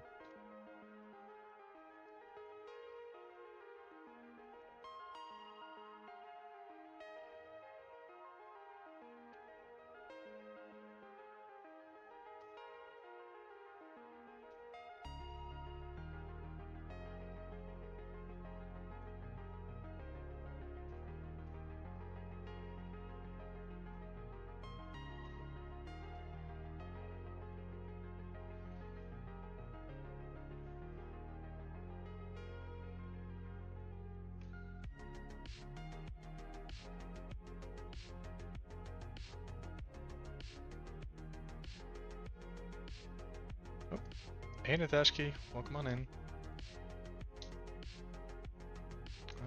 Speaking of 3D work, after like 2.5 weeks I finally finished my rig with the bells and whistles. Hey, nice! Congratulations! It's always nice to hear.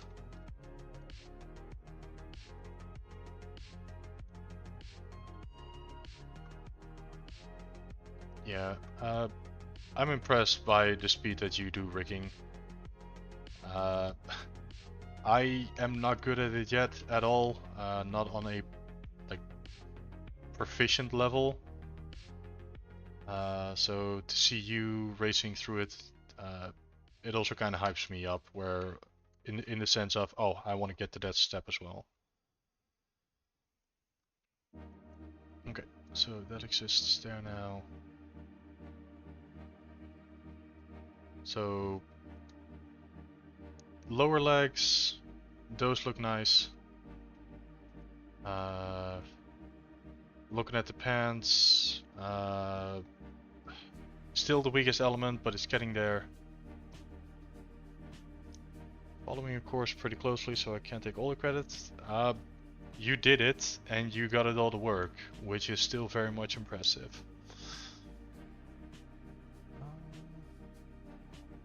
Okay. If we'd like to keep going for small wins, so okay. Challenges that this thing still has. The pants, it's the most obvious thing. We're getting there. Other things, we still need to fix the hands. I'm looking at these things and they're not working quite yet. If we take the measuring, go from the palm of the hand to the tip of the fingers, like I'm getting a measuring tape for my own hand. Like proportions of the hand. Is your knuckle roughly on the halfway mark?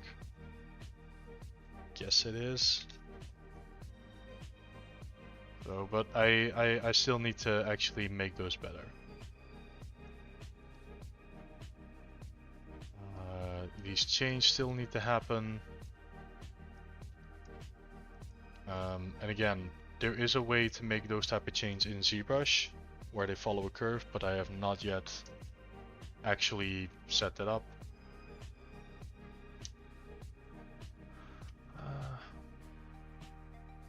I think I want to work on the gloves for a little bit, because again, we've been doing this effect over here in the back, and I think those gloves are gonna really profit from that if we do that here too. However, they are asymmetrical, so we're gonna have to do this one by one.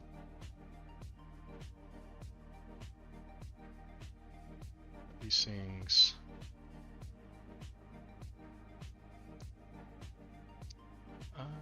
La La Leon, thank you very much for the follow. Let's see, we are going to set crease level 3. Smooth. That looks good.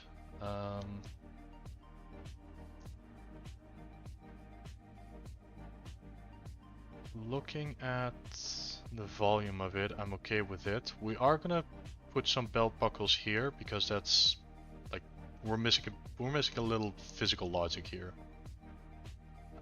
These things need something to latch onto, just like they're missing the clasps that are on the upper arm.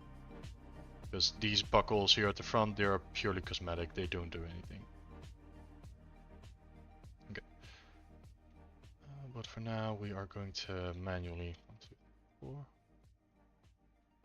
Gonna give it, let's see, 110,000. Okay. Now we're gonna do this trick again.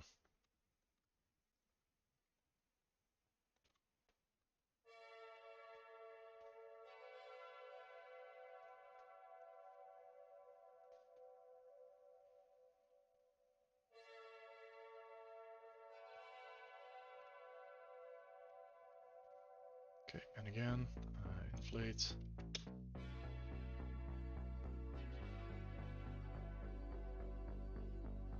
Probably want to be a bit bigger.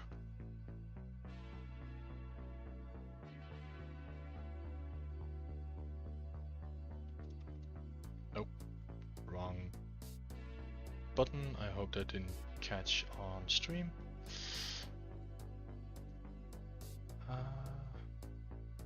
Okay, invert.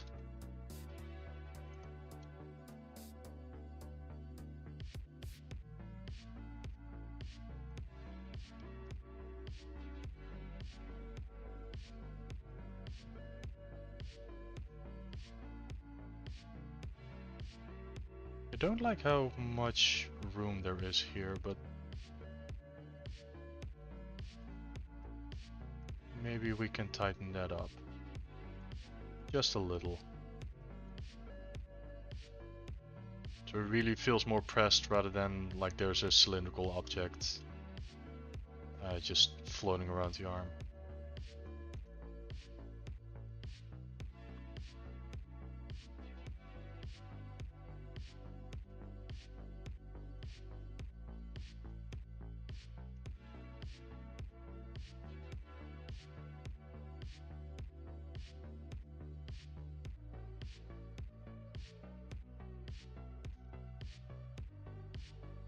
Same for the wrist. Really make it like your wrists are not round. They're flat at the top and slightly bent at the bottom. There are bony landmarks in there that we need to respect. I know that this is asymmetrical, so we'll pay for that later, but I think if we put it like this, that it looks better.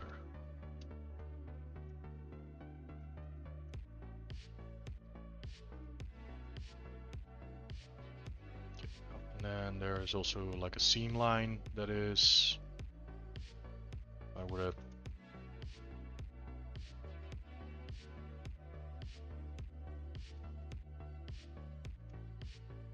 there should be a seam here. We are going to see, can we do that with the orb crack tool? We hold down shift. Very much in Photoshop, if you hold down shift rather than immediately start the brush stroke, you hold out this little vector line, and the second you let go, it actually applies it. Now mind you, if you have elements overlapping, you'll probably want to do transparency on. Like that, you can get the effect. So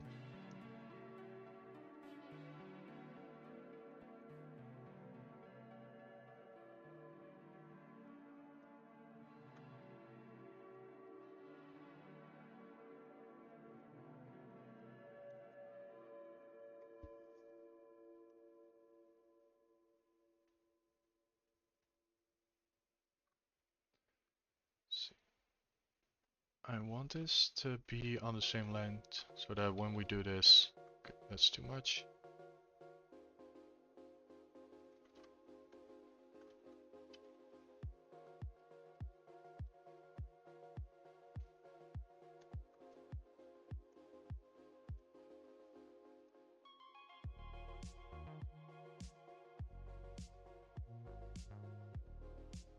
And otherwise we have brush.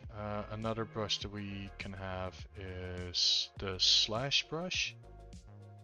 So again, there are quite a few more brushes in ZBrush than just the ones that you get when you hit B. Like these are the standard brushes, but there are still a handful of other brushes in the brush menu up here if you hit the comma key. One of them being slash, and then you have slash 2. What this one does, if we turn off color, you can see that it actually raises part of it while pushing the opposite down rather than slash. Regular slash is just you carve into it, while slash 2, it carves into it, but it also raises one end. This brush is really nice for like, how do you call them? When you stitch patterns together, you always have a little bit of fabric that goes over the other one. So seam lines. If we were to do that here,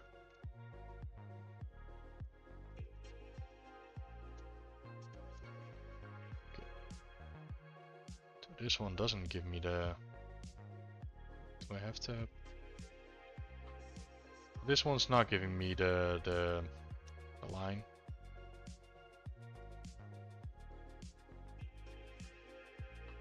I wonder why that is. Oh wait, this one's freehand. Is this the free? No. Does it need stroke? Curve? Curve mode. Nope. I should also probably save before I do all of this experimenting with the brush and then it's bleeding.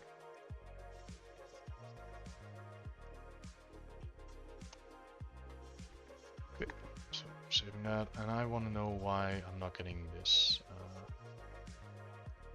mode. Okay, so you need to have lazy mouse turned on. That makes sense.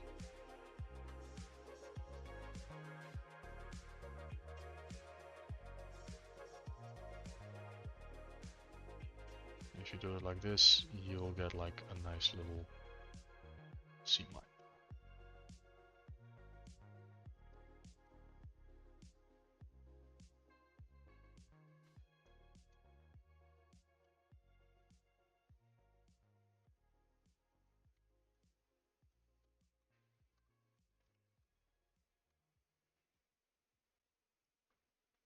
So that makes it feel like there's more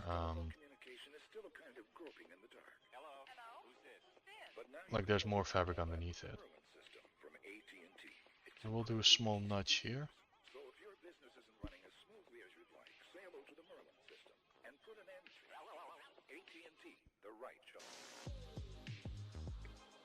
And let's do the same for the other glove as well.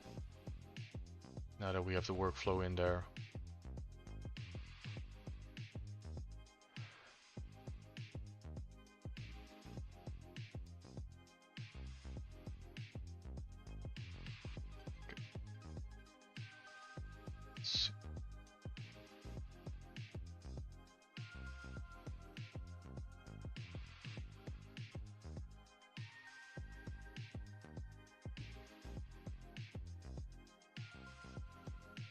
So if it was absolutely necessary that left and right have the exact same bevel distance, I would count the amount of times where I hit a button.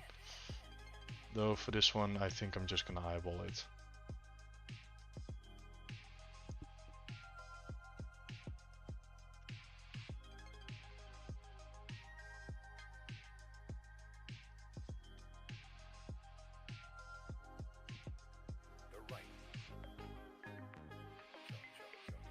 That looks close enough. Right, and then we slash brush again, and we will transparent.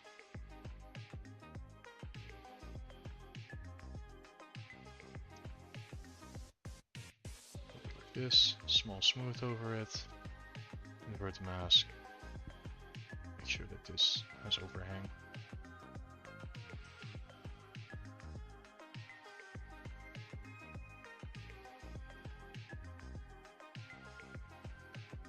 Cool. And then probably nudge it a little bit back in,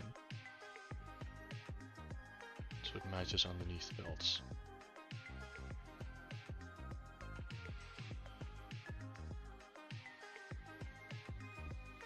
Okay, get these belts, because again they're not flat on top of it.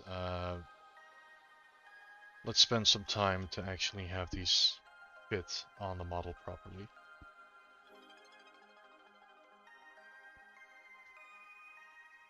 Again, this is going to be a little bit time consuming, but it's what we gotta do. So I should probably add more polygons to it. I will. So if your business isn't running as smoothly as you'd like, say hello to the Merlin system. Now you can overcome all that with the Merlin system from AT&T. It's incredibly easy to use.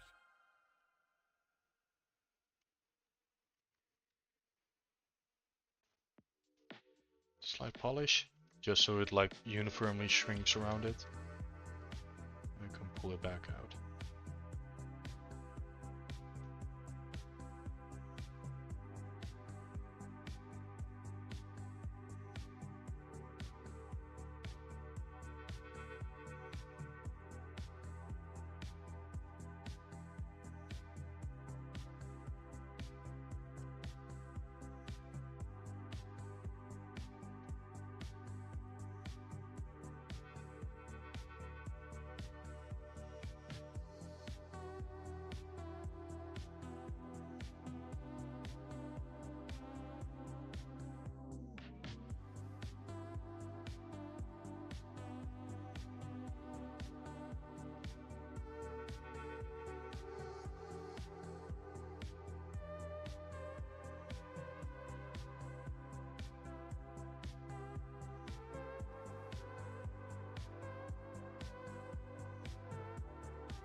looking at it from like at a glancing angle, I'd like for the bells to be somewhat evenly spaced on top of it.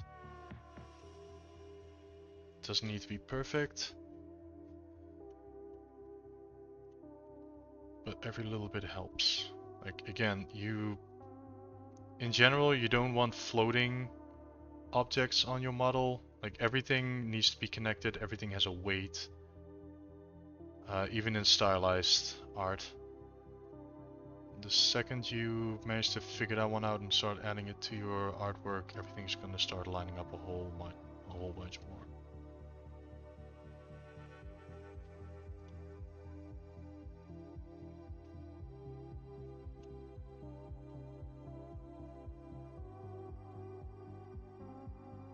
Just looking at it from all angles.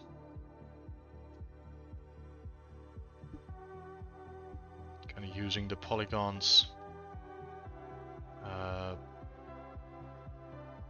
Kind of using the wireframe itself to see how much is getting embedded into it and keep that consistent.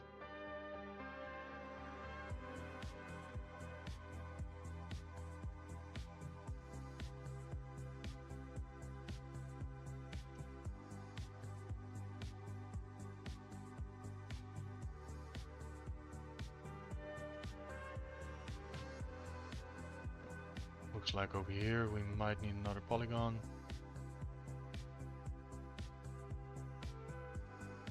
Or rather, not another polygon, another edge. So, insert.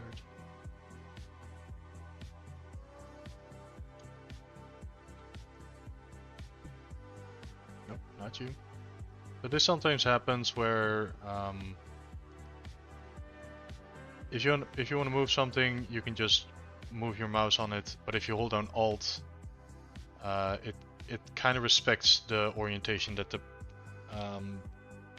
vertex is already pointing at.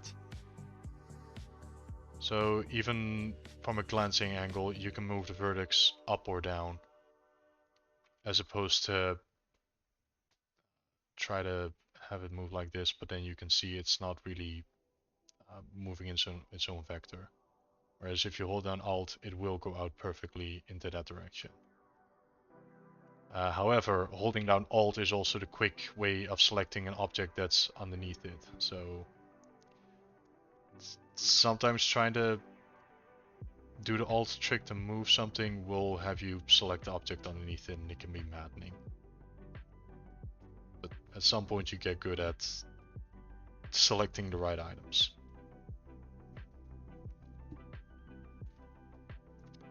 The yellow things? Like, you mean these little rods on top?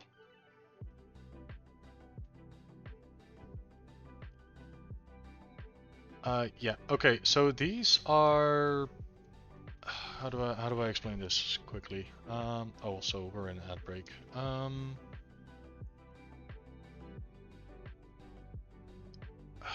They're the normal that the vertex is being pulled into. If I were to. Okay, especially with, let's pick the one at the point, because that's like a big one. If I were to move this like here, it loses its point, because it's roughly like it is being pulled by its neighboring vertices and everything is fine. Rather, let's pick this one. So it's the direction of what it's being pulled in on. So how do I explain this? Because this is like one of those things that I just assume.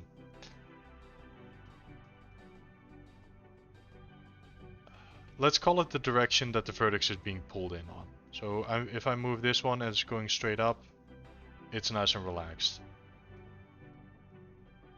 If I were to start pulling it in this direction, you can see that this vertex is being pulled in that direction. Whereas over here, you can see that it's sitting quite in the middle. So welcome back from the ad break, everyone. This is like a smooth preview. So this is in which direction is the vertex being pulled. Yes, this is because of the dynamic subdivision preview. The more you zoom in, the more you can see in which direction the vertex is being pulled. I think that's a succinct way of putting it. So this is a simple, this is a simple band. Not a lot going on. If you're on a dense mesh and you can see that all of these yellow rods are pointing in all the different directions, you have one scrungled up piece of topology. And you might probably want to fix that. Okay. Also have to keep an eye on the thickness. Because again, I'm catching myself, we're nudging. We should be respectful of our own time. We should keep making big strides. So we've been going for a little over 2 hours now. Granted, this phase takes time, but I believe that we can keep going at a decent pace. Okay, so same for this one, we need another edge.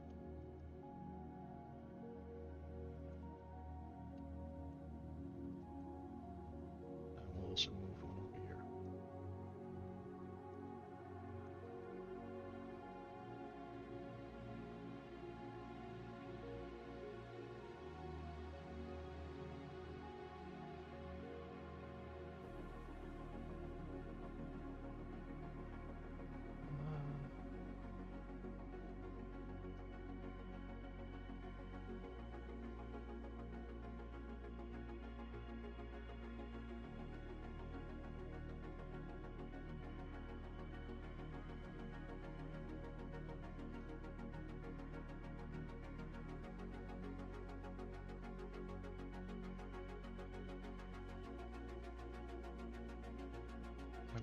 This one. Doing a little pass from zoomed out. And I think this looks nice. Okay, looking at the clasps. Yeah, they're floating now, so let's grab this one.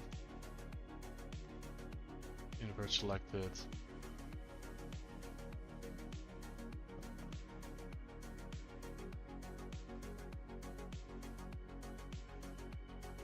Just place it back on top. So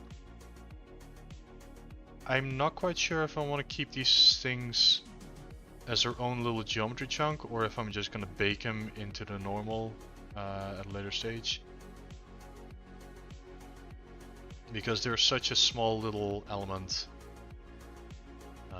where, yeah, maybe they can just lie exactly on the model and just be part of the normal map.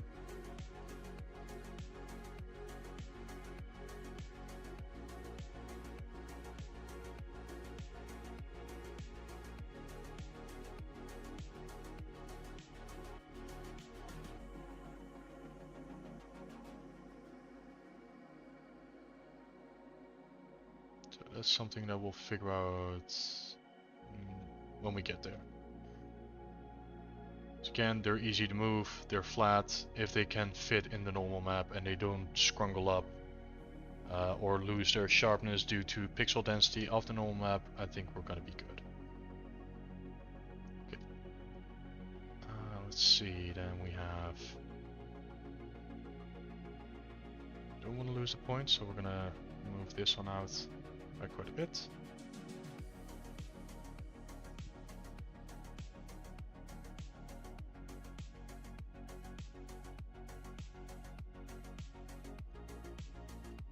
We want to move a nice loop in here. Is that gonna increase it? No.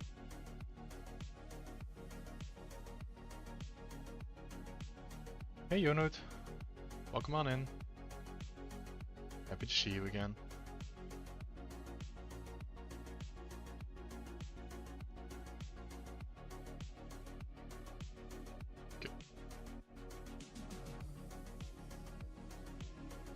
This to happen.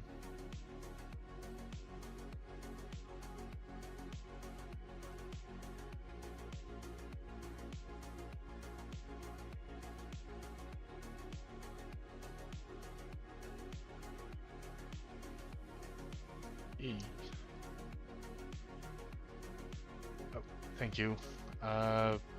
Yeah, it's getting closer and closer to the level that I'm satisfied with. Yeah, I'm doing well. Thank you for asking. We are gonna steal some clasps from these belts.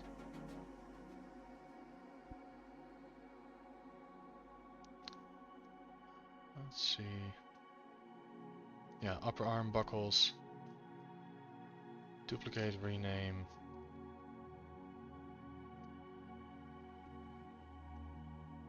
Right. Lower arm buckles. I know I've been skimping out on some of the naming conventions of some of the models that we've been making. I'll fix that later. Eventually, trademark TM. Right. Let's move these into place. I guess I'll do it one by one. So we're gonna get rid of this one.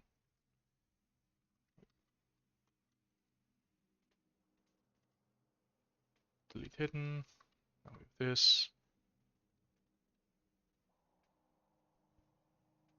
Hello, music? Oh, it's still going, it's just very, very slow build up.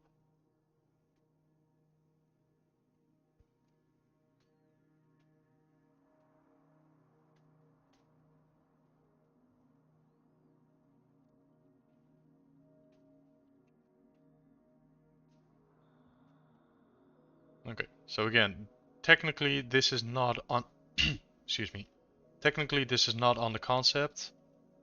But this is where I as the 3D artist really wanted to make sense. So if let's say if this was for a product, I would ask this with the team lead or the art director where it says, hey, we have some neat little buckles on the front. However, on the back we have leather straps that are just flowing like this. I'm looking at the concept on the back of the hand. It's not visible, but logic states that there should be a buckle there that is actually keeping it in place. So that's why I put one there. And so far, I've always had positive responses to leads and other like higher ups being appreciative of, okay, you're thinking along, you're looking at points that can be improved. So yes, there should be belt buckles there.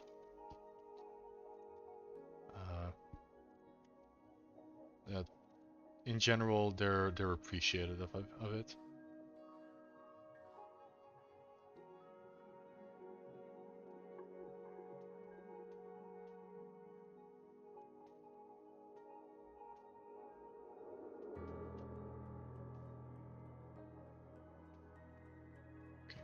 This one is sinking a bit too much into the skin.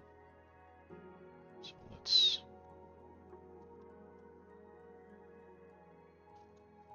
grab you.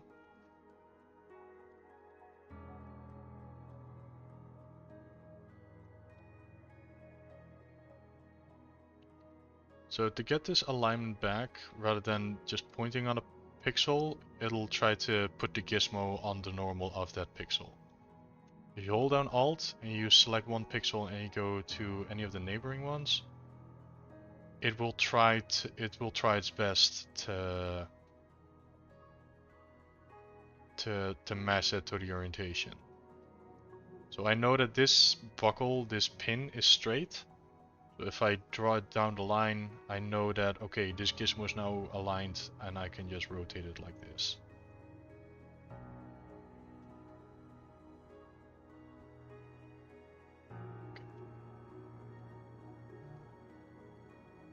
Same for this one. It feels like that can be a little bit better on top of it. So again, grabbing it, rotate it up a bit.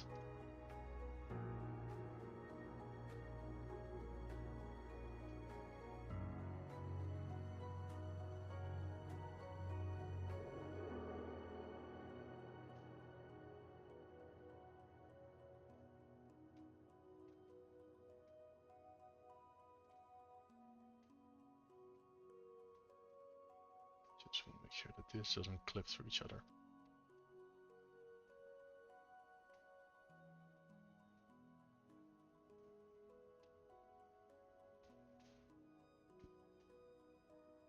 Okay. Cool. That looks good. I say as I spot something where I'm like, I wanna nudge that.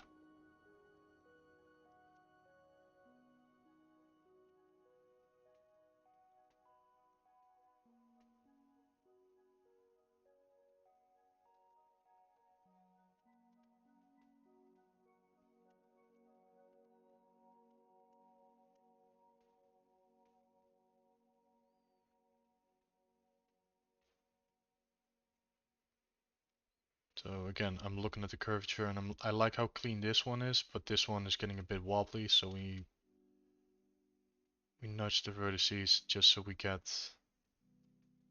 the shape back. Because all of this ends up, all of this adds up.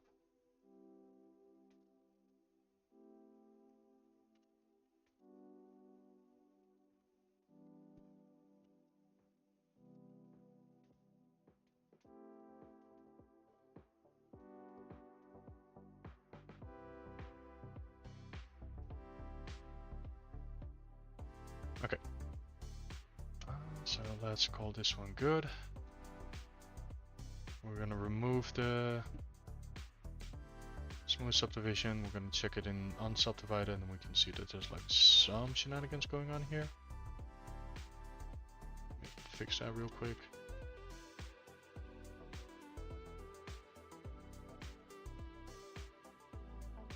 So basically, I'm looking for any polygons that are distorted. Just try to nudge them back into a square state.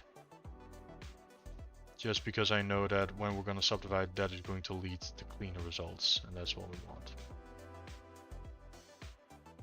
Okay, so that sells the illusion of this is working. Rather, this is nice.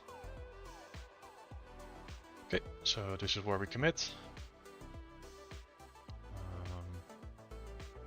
Increase level 3. Give it some thickness first.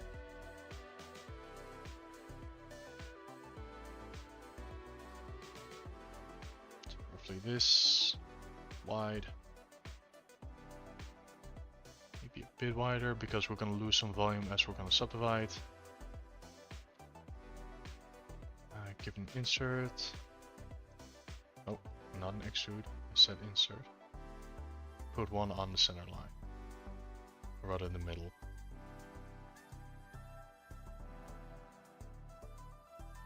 Now we are going to commit subdivide. Give it 6 subdivision levels.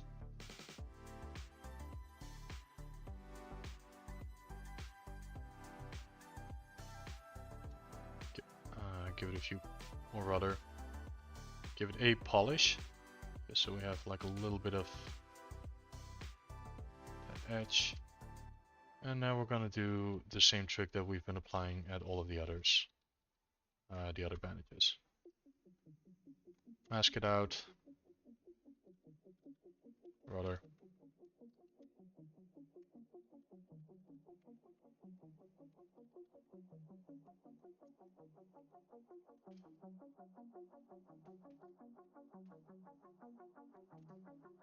Let me get rid of the color so it's a bit easier to see.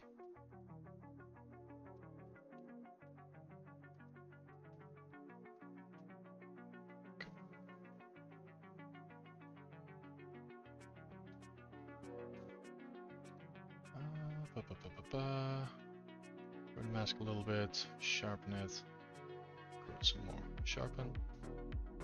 And I can already see a problem with here on the edge of it, because this is like running smooth, and I'm not quite sure if I want that. But we'll see how it looks. Let's be smart and let's store a morph target.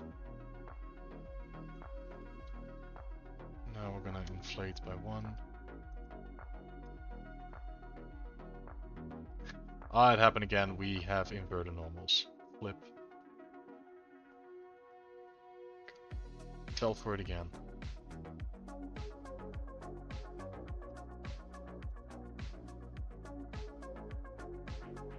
Okay.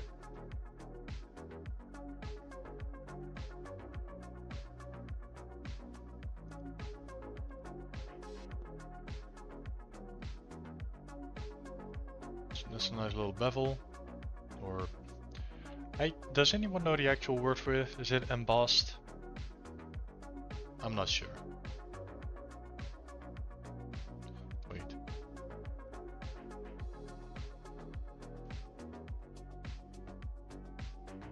I think I nearly crashed, because what I was about to do is I'm gonna use the morph target, but the morph target has inverted normals, and that is going to wreak havoc on our model. So delete store morph target. It's a small little thing that could have been very much like, hi, your model is now broken.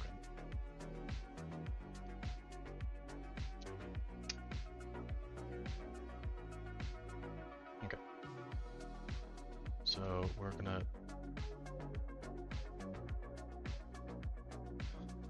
It's the same, but different. Thank you, Knob.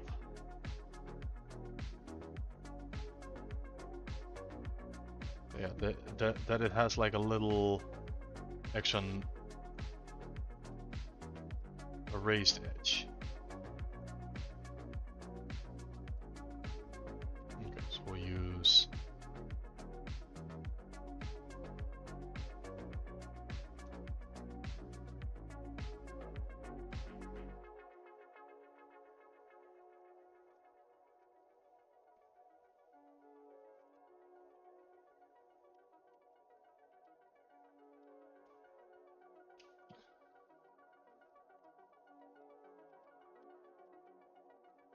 Okay, so what if we were to try and nudge it slightly?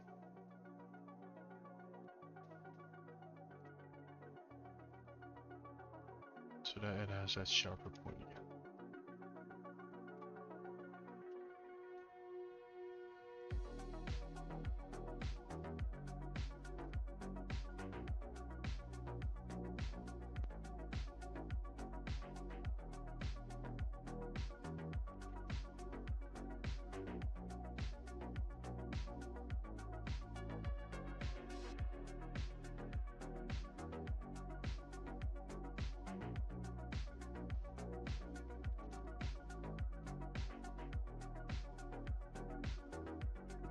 Okay, so that looks good.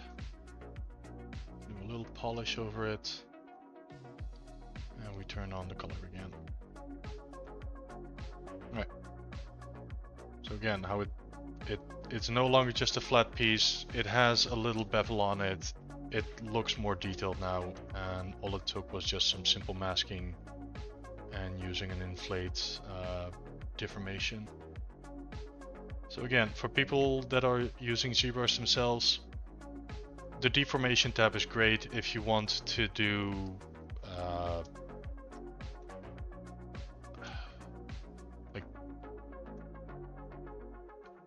like I'm doing now with the inflate, rather than use the inflate brush and try to manually increase the edges. You're going to see inconsistent brush strokes, you're going to see overlap where the inflation is going to be more noticeable. Using it as a deformation is a uniform modifier, and it's going to get a lot cleaner look, which, if you want to go for stylized, is a lot more important. Okay, let me look at the concept, because I do believe it has some yeah, it has a few belt holes, rather little holes in it.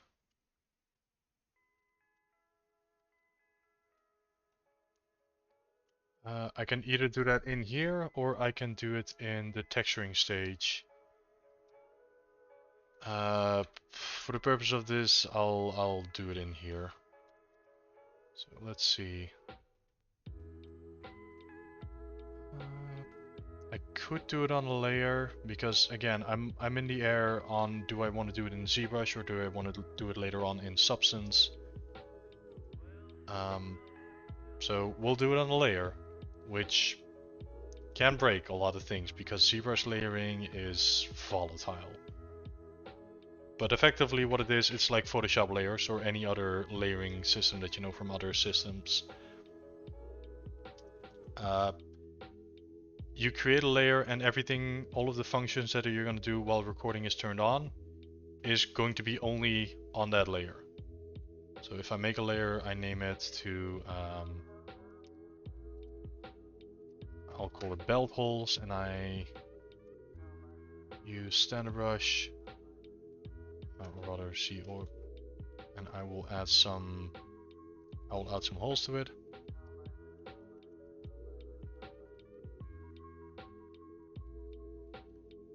And then stop recording. This detail is on this layer. That's as simple as it is. However, the second you apply layers to any model inside ZBrush, you are locking yourself in terms of subdivision levels and some other features. That and it can just flat out break with polypaint where a lot of bullshittery starts happening. So me personally, I'm not a fan of layers because it just messes with my files constantly. I'll delete it. I'll actually make some belt holes. But rather than standard brush, I'm gonna use drag rectangular, grab a spherical alpha, and then I'm actually going to use thick scan 1.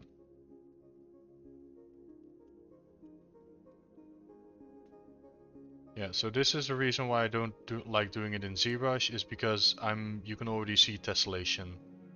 I do not have enough polygons to make this sphere or this circle actually be round. Even though if we look at it from this distance, it absolutely does. But damn it, we're 3D artists. We like putting our noses right on the polygons and then complain that we don't have enough polygons. Raise your hand in chat if you've done this yourself.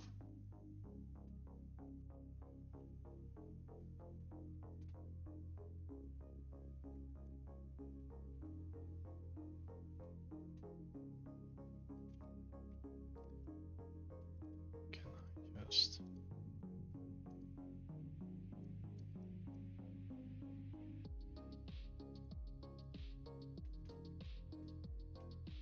Not seeing a whole lot of people admitting to this in chat, so I know that there's a bunch of liars in here. I know some people here zoom in on their canvases way too much.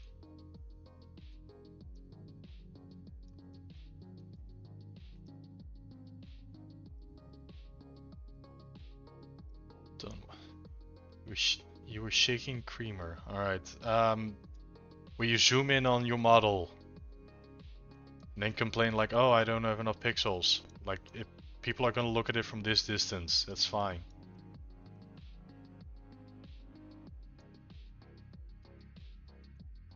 The only thing that I don't like, freehand.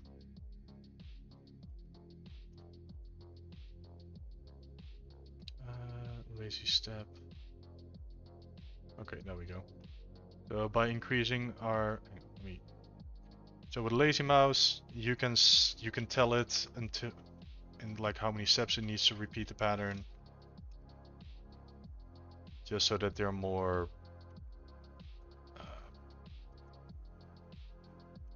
more uniform. Again, this is why I like doing this in Substance, because then you have your UVs laid out flat and you can just do a singular brush stroke. In ZBrush, that is not the case. You need to eyeball it.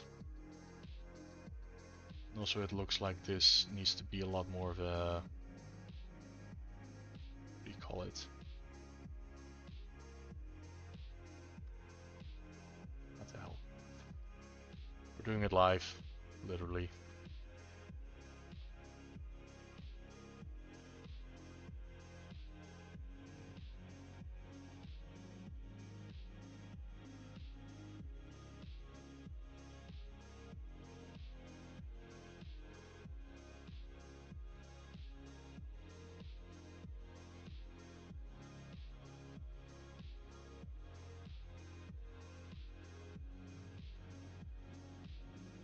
Because you see how wobbly this is quickly getting?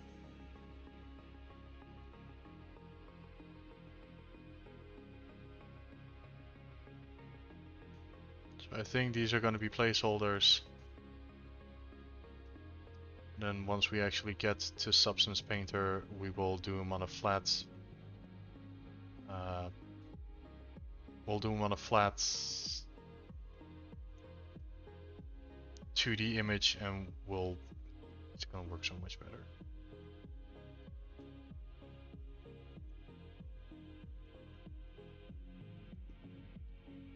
But for now, it works. So this one will again, this is why we use layers.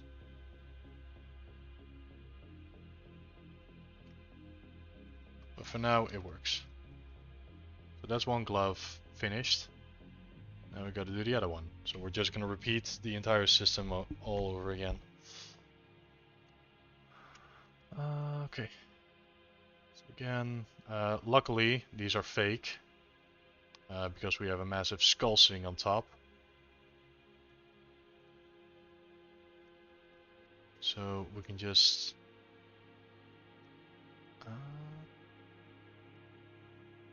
we'll polish by feature like once.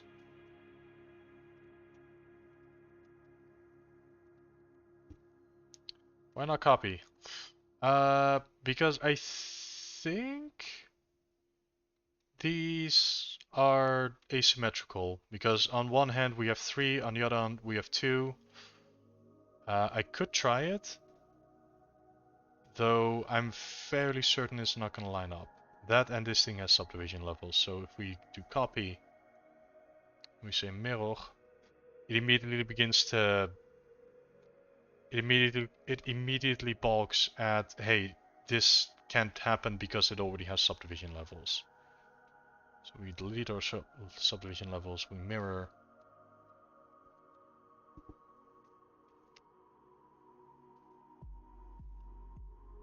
I look at this and I think, okay, I can just nudge them into place, which is going to save me a lot of time. Thank you, Royce. That is absolutely the better way of doing it. God, I'm. Yep. 20 points to Royce for being smarter than me. Alright, we delete hidden. See? This action cannot be executed while mesh has layers. Bake or delete all layers and try again. The more you commit to subdivisions and layers, the less and less functionalities you can do. So I'll get rid of the layers. Delete this one.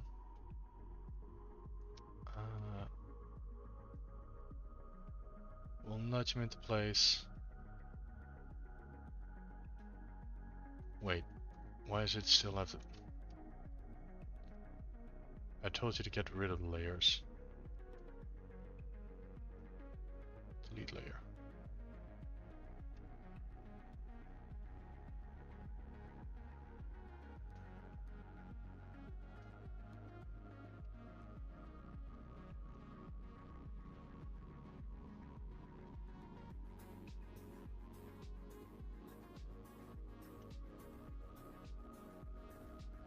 Oh shoot, we've been okay.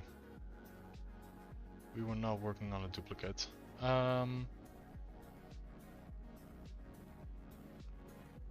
Duplicates. We nearly messed ourselves up with that.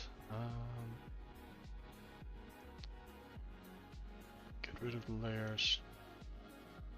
Mirror.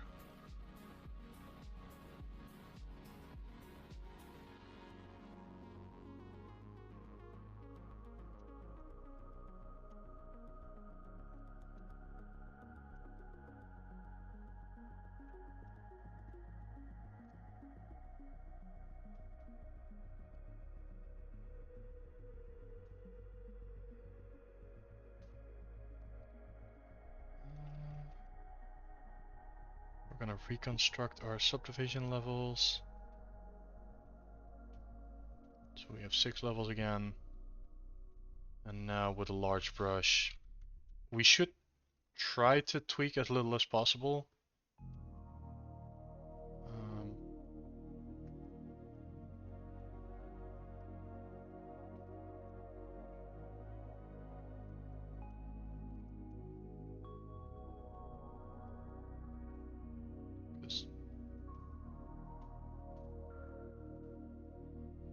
See, it's doing things.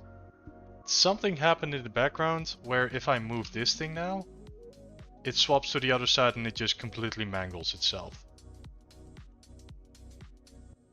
So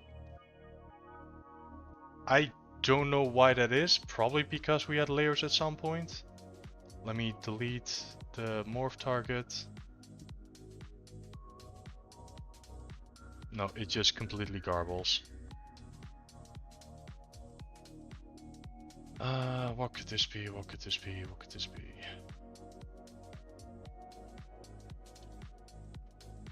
Okay, so if we move it without creating subdivisions.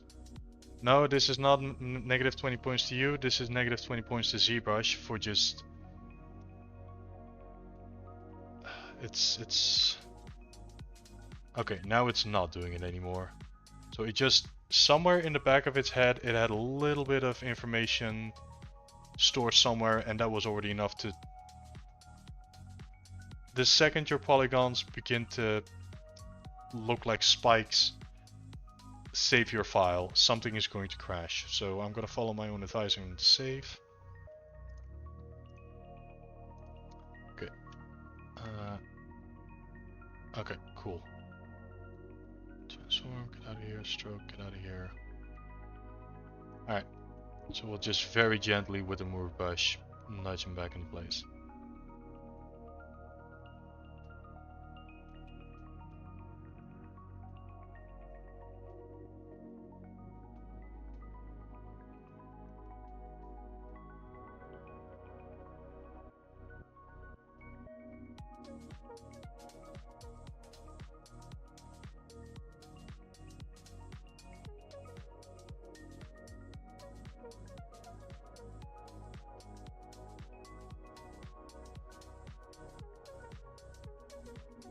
Come on, don't.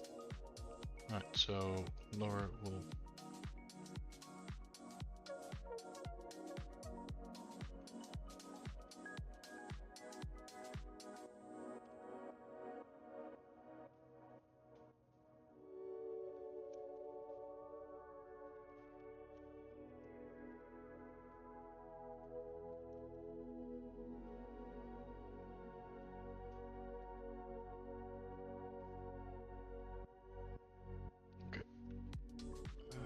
We carefully nudge it into place.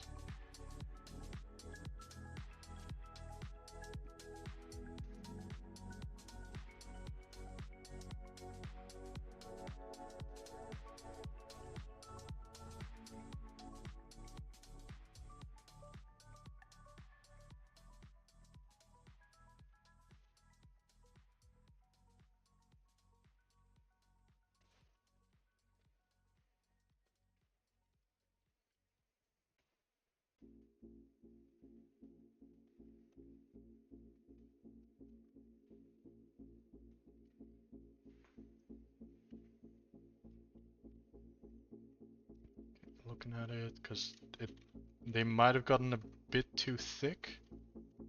So I'll see if I can, with the pinch brush, thin them out ever so slightly.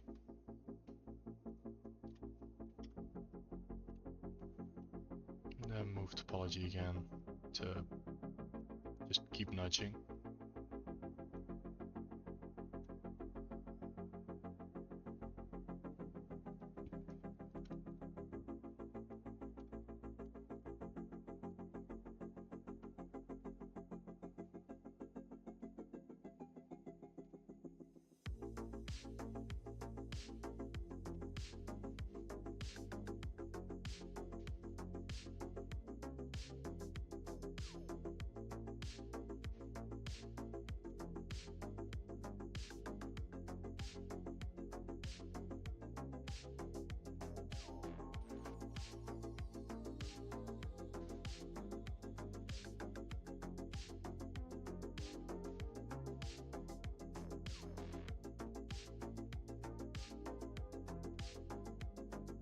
Okay, so that makes 2.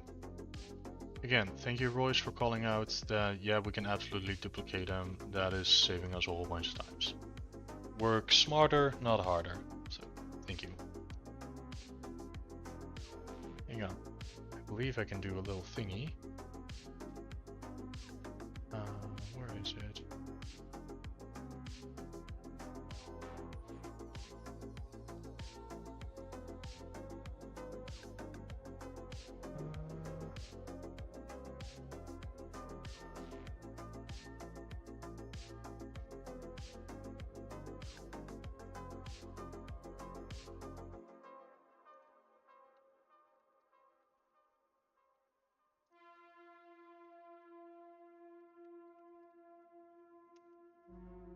Okay, cool. Little thingy has been done. I wonder how many people saw that little command message.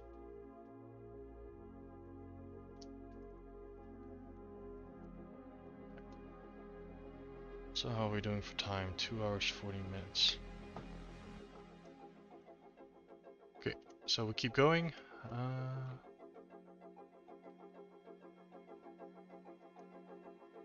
So we got the pants, we did the arms, we did the leg. So we've been making some pretty good grounds this stream, which makes me very happy. I think we can tackle this next, because again, this is one of those. It's the same principle with the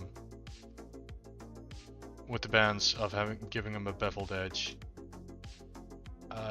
And I guess I want to try and get it in as many things as possible before I forget how I've done it last time.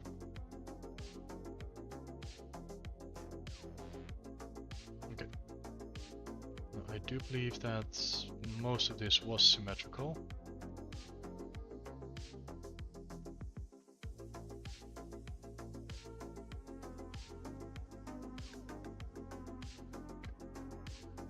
So let's see, how can we do this quickly?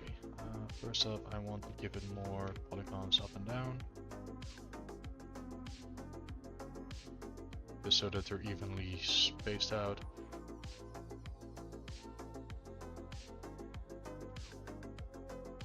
Okay.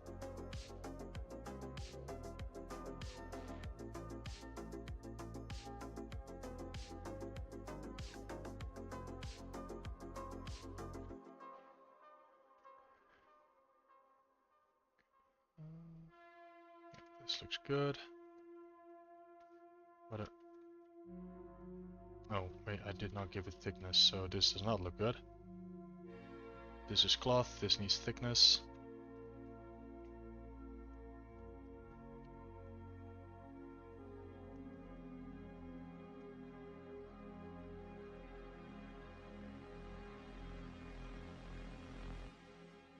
I think this much is good. Flip. Insert.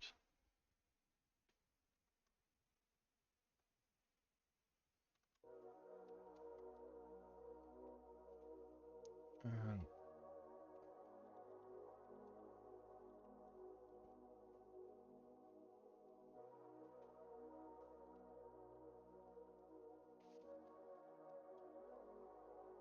polish it.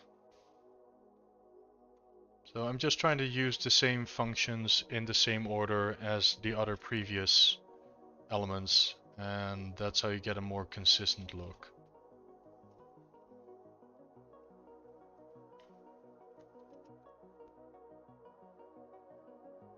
Okay.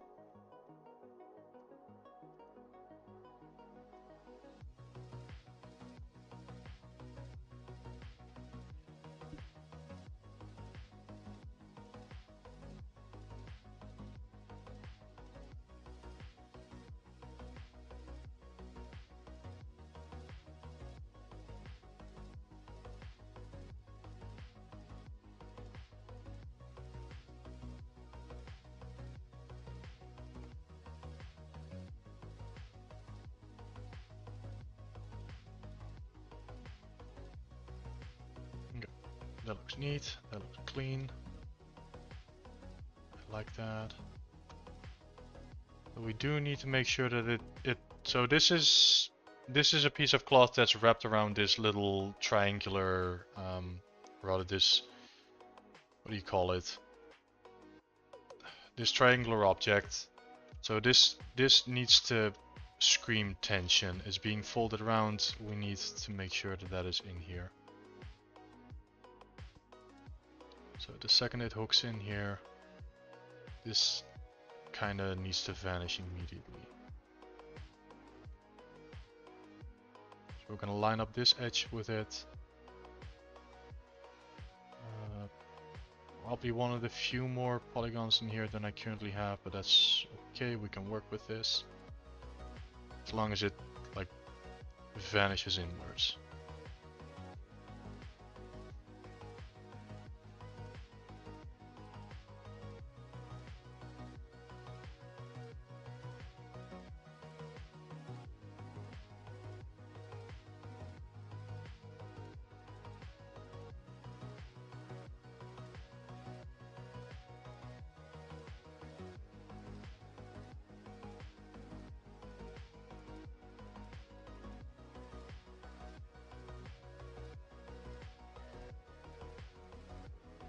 Really make it look like this is like we know that there is like an edge underneath it, so if we mimic that, it really makes it feel like, okay, this thing is wrapping around it and it's holding on with tension.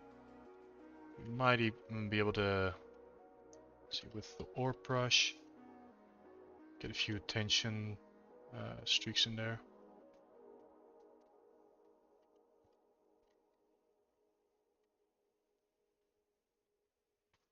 Johnny Cage 1987, thank you very much for the follow.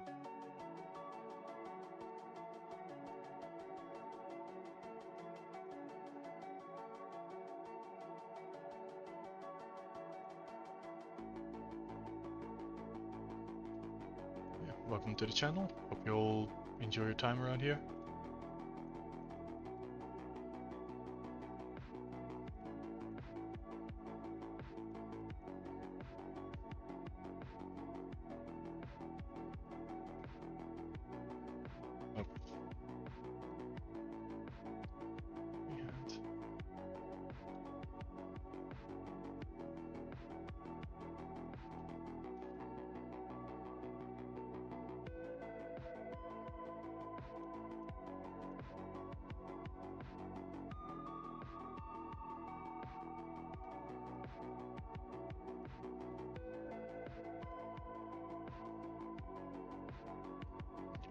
So from a distance, we can see some of this, like where it really feels like this is being folded in. Stroke. Rather. This thing needs the lazy mouse, but we need to adjust the modifiers. So it's back at like what, 1.4?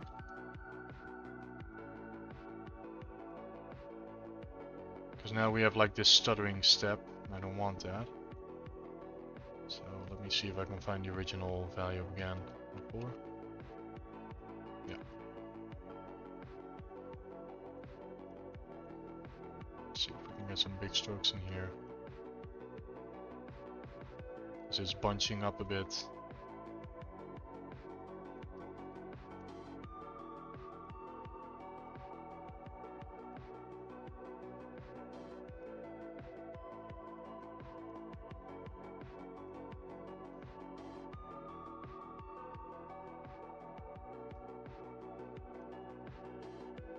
This is too much.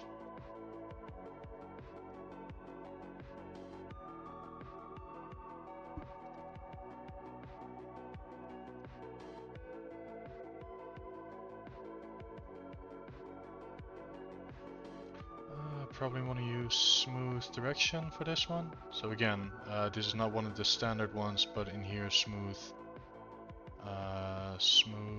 direction.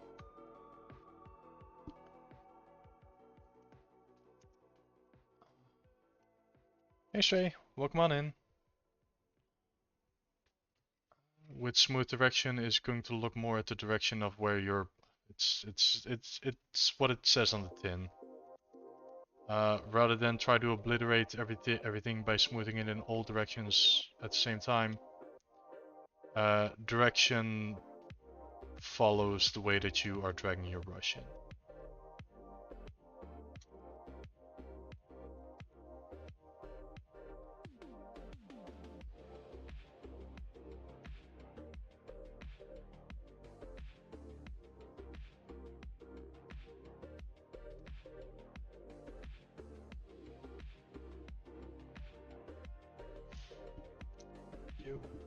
Yeah, Stray, good to see you in here. Yeah, this is our progress of the Hyena Bard so far.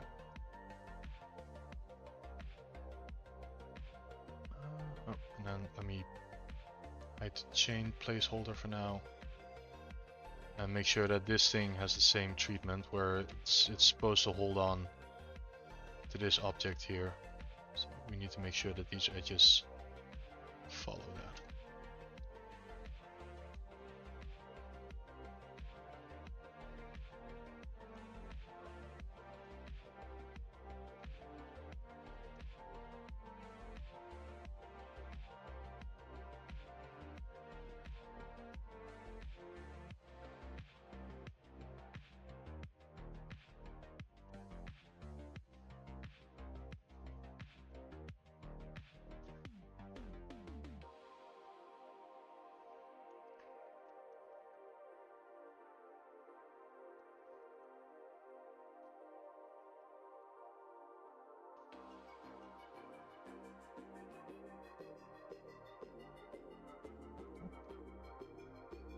Adam 2020, thank you very much for the follow.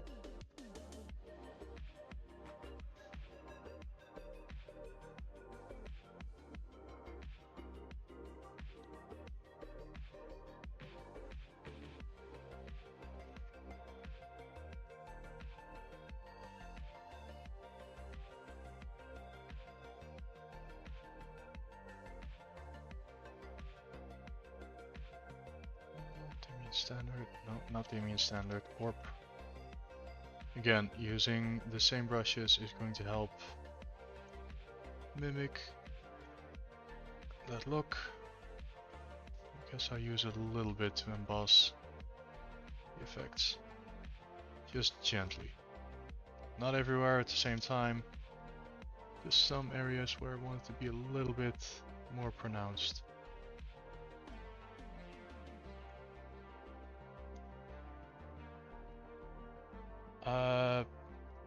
Am I making the weapon too? Yes, we already have made the weapon. If we were to... So here it is in world space.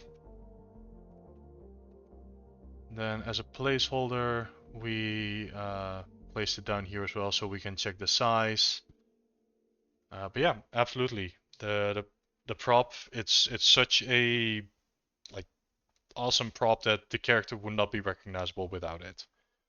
So yeah, we had to do it.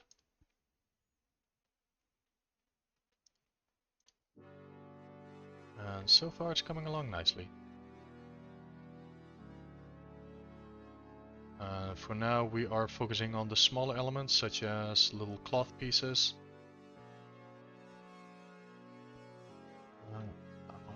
This is something that I just like to do a lot.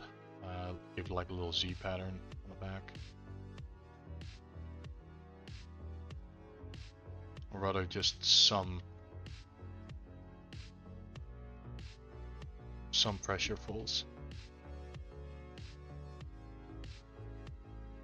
Be a little lower intensity.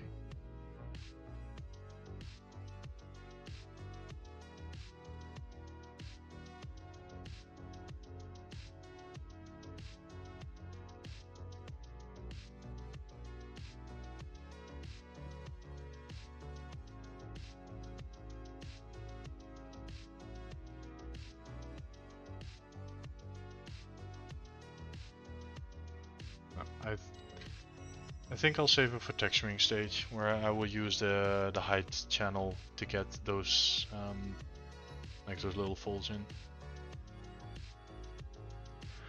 Okay, let's focus on Rather, let's fix this last one up, and then I think we've been going for 3 hours, which is usually our stopping spot.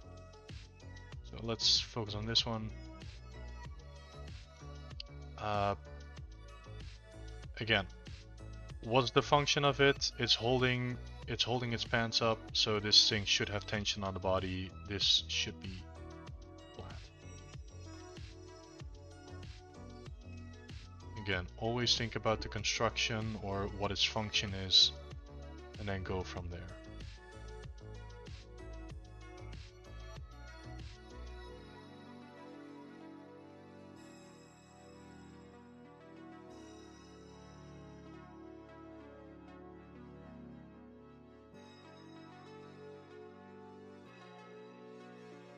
Okay, polish it once, or polish by features. Let's this back. And do we have enough polygons in here?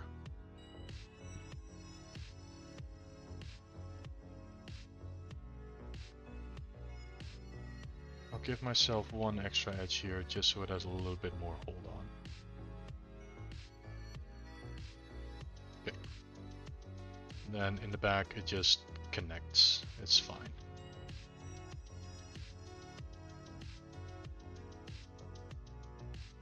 Like it's getting stitched in.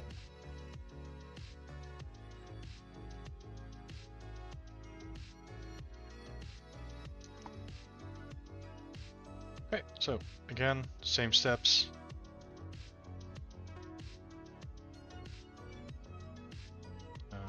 Give it thickness first.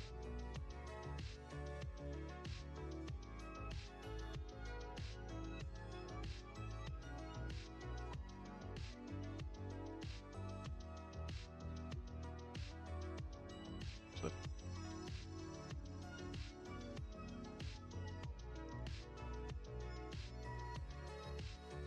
Just double checking, because yes, indeed, there should be a center line.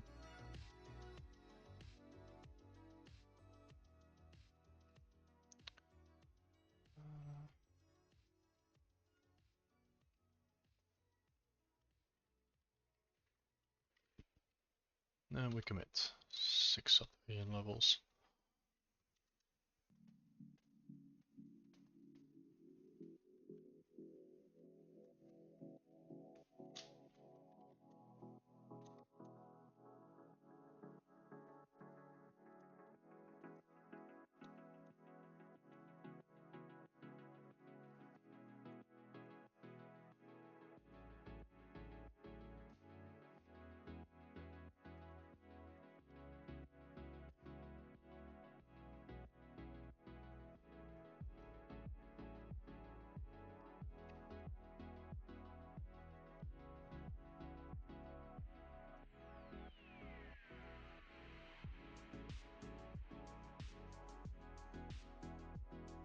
Okay, mask.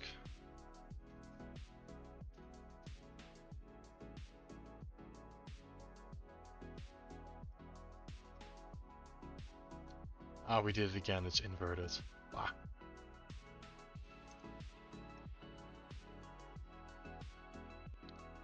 Oh, that looks too sharp, so we blurred a few times.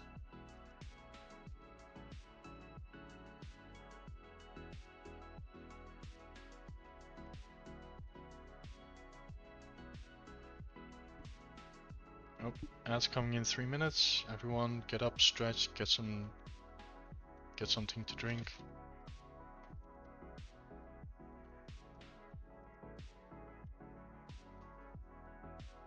I think I wanna shrink it just once. Oh, that's too much. Click up on the mouse.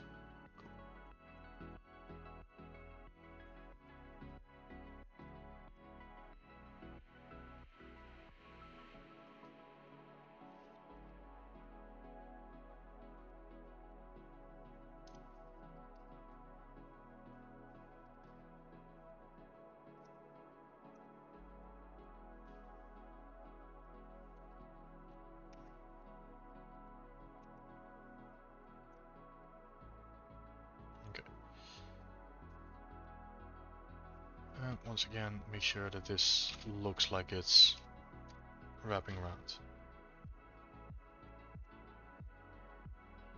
To really sell the illusion.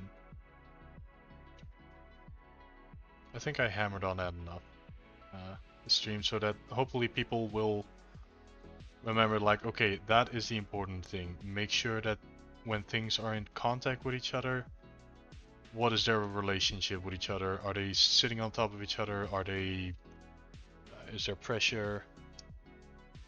What's the weight? What's the material read? Is it fabric or metal? The second you start getting those things into your sculpts, a lot of things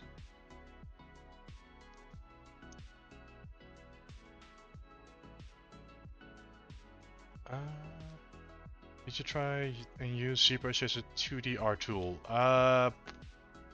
Way past in the distance. I used to use ZBrush to make 2D tileable textures, mainly bricks. It's been years since I've done that. And for texturing, no, because I like the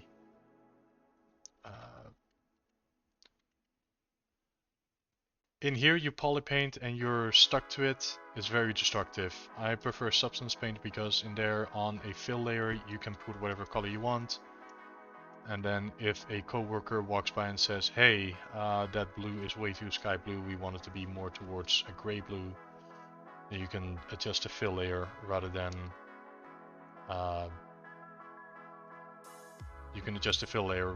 having to repaint everything.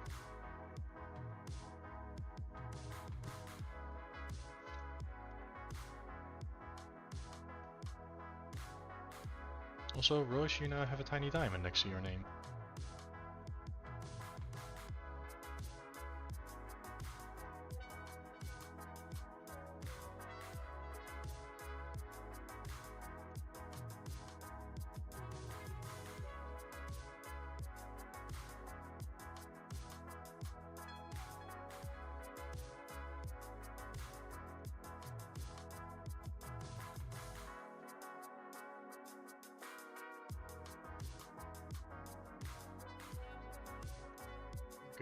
Grabbing that directional smoothness.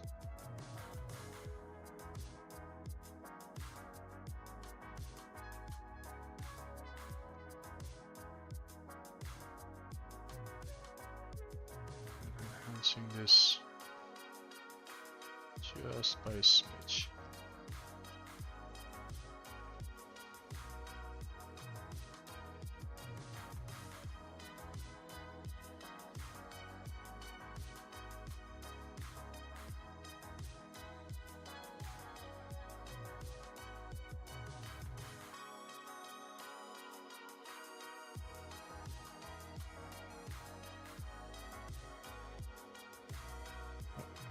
Do want to make sure that this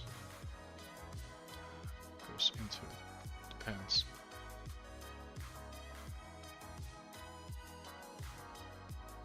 Okay, so that's another part done.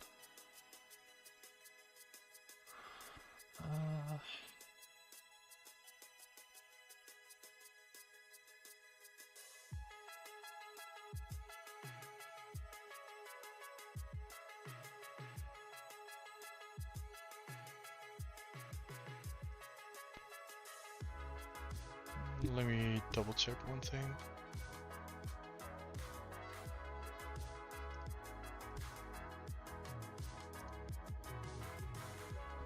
Okay. Alright, so let me quickly save this.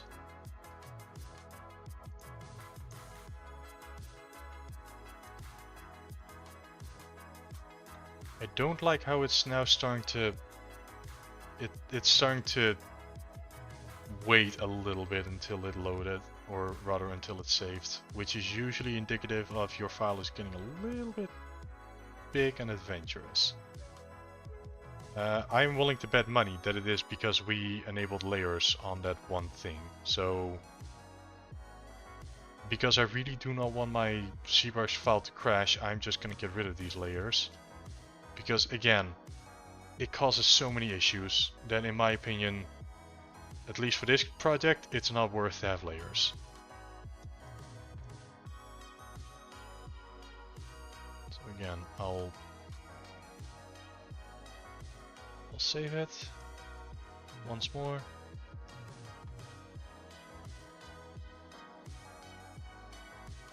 Yep, right. And let's load in the last one so we can have our little before and after comparison again. Little color fill object, just so it's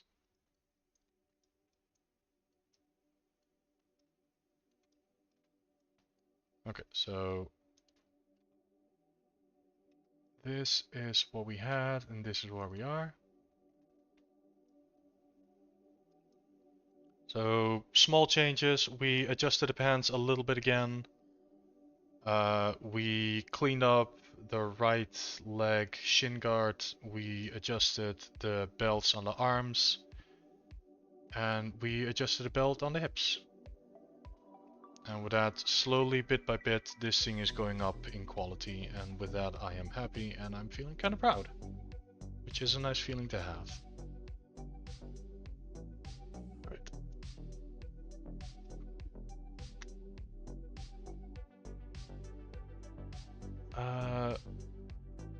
Am I safe scumming? No, God, if I could safe scum in real life, I would be on an entirely different time branch, I think. May have become a supervillain at some point along the way, because you need to have hobbies if you can save scum. But no, I am keeping a lot of incremental saves on this project. Effectively every week I have a new save. So if something were to go corrupt, if something were to break, I can always revert to a previous save file, maybe salvage some subtools from it, and then import that back into the more recent version so that hopefully we don't lose all of our progress, because that would suck. This is, I believe this is session 10. So yeah, this is 30 hours of work that would then go down the drain, and I don't want that. Okay, but I think, yeah, we're on 3 hours, a little over 3 hours. I think this is what we're gonna call it. And I already see a nice little raid target. So we're gonna say hi to Volpin again. Raid Volpin. Yee, thank you.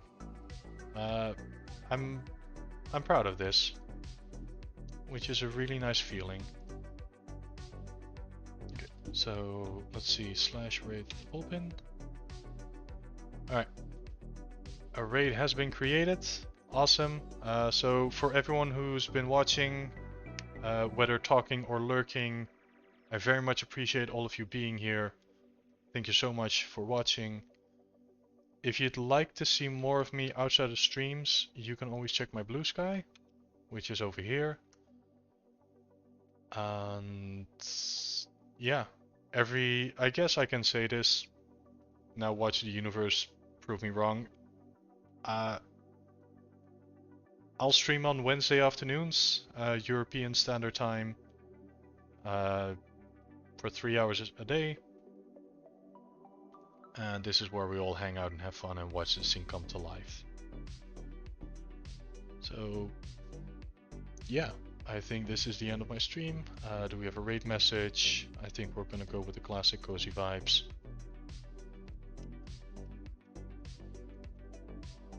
So if you have my emotes, feel free to copy this message and then put it into Volpin's channel once we get there. If you're not subscribed, you can use my channel points to unlock them.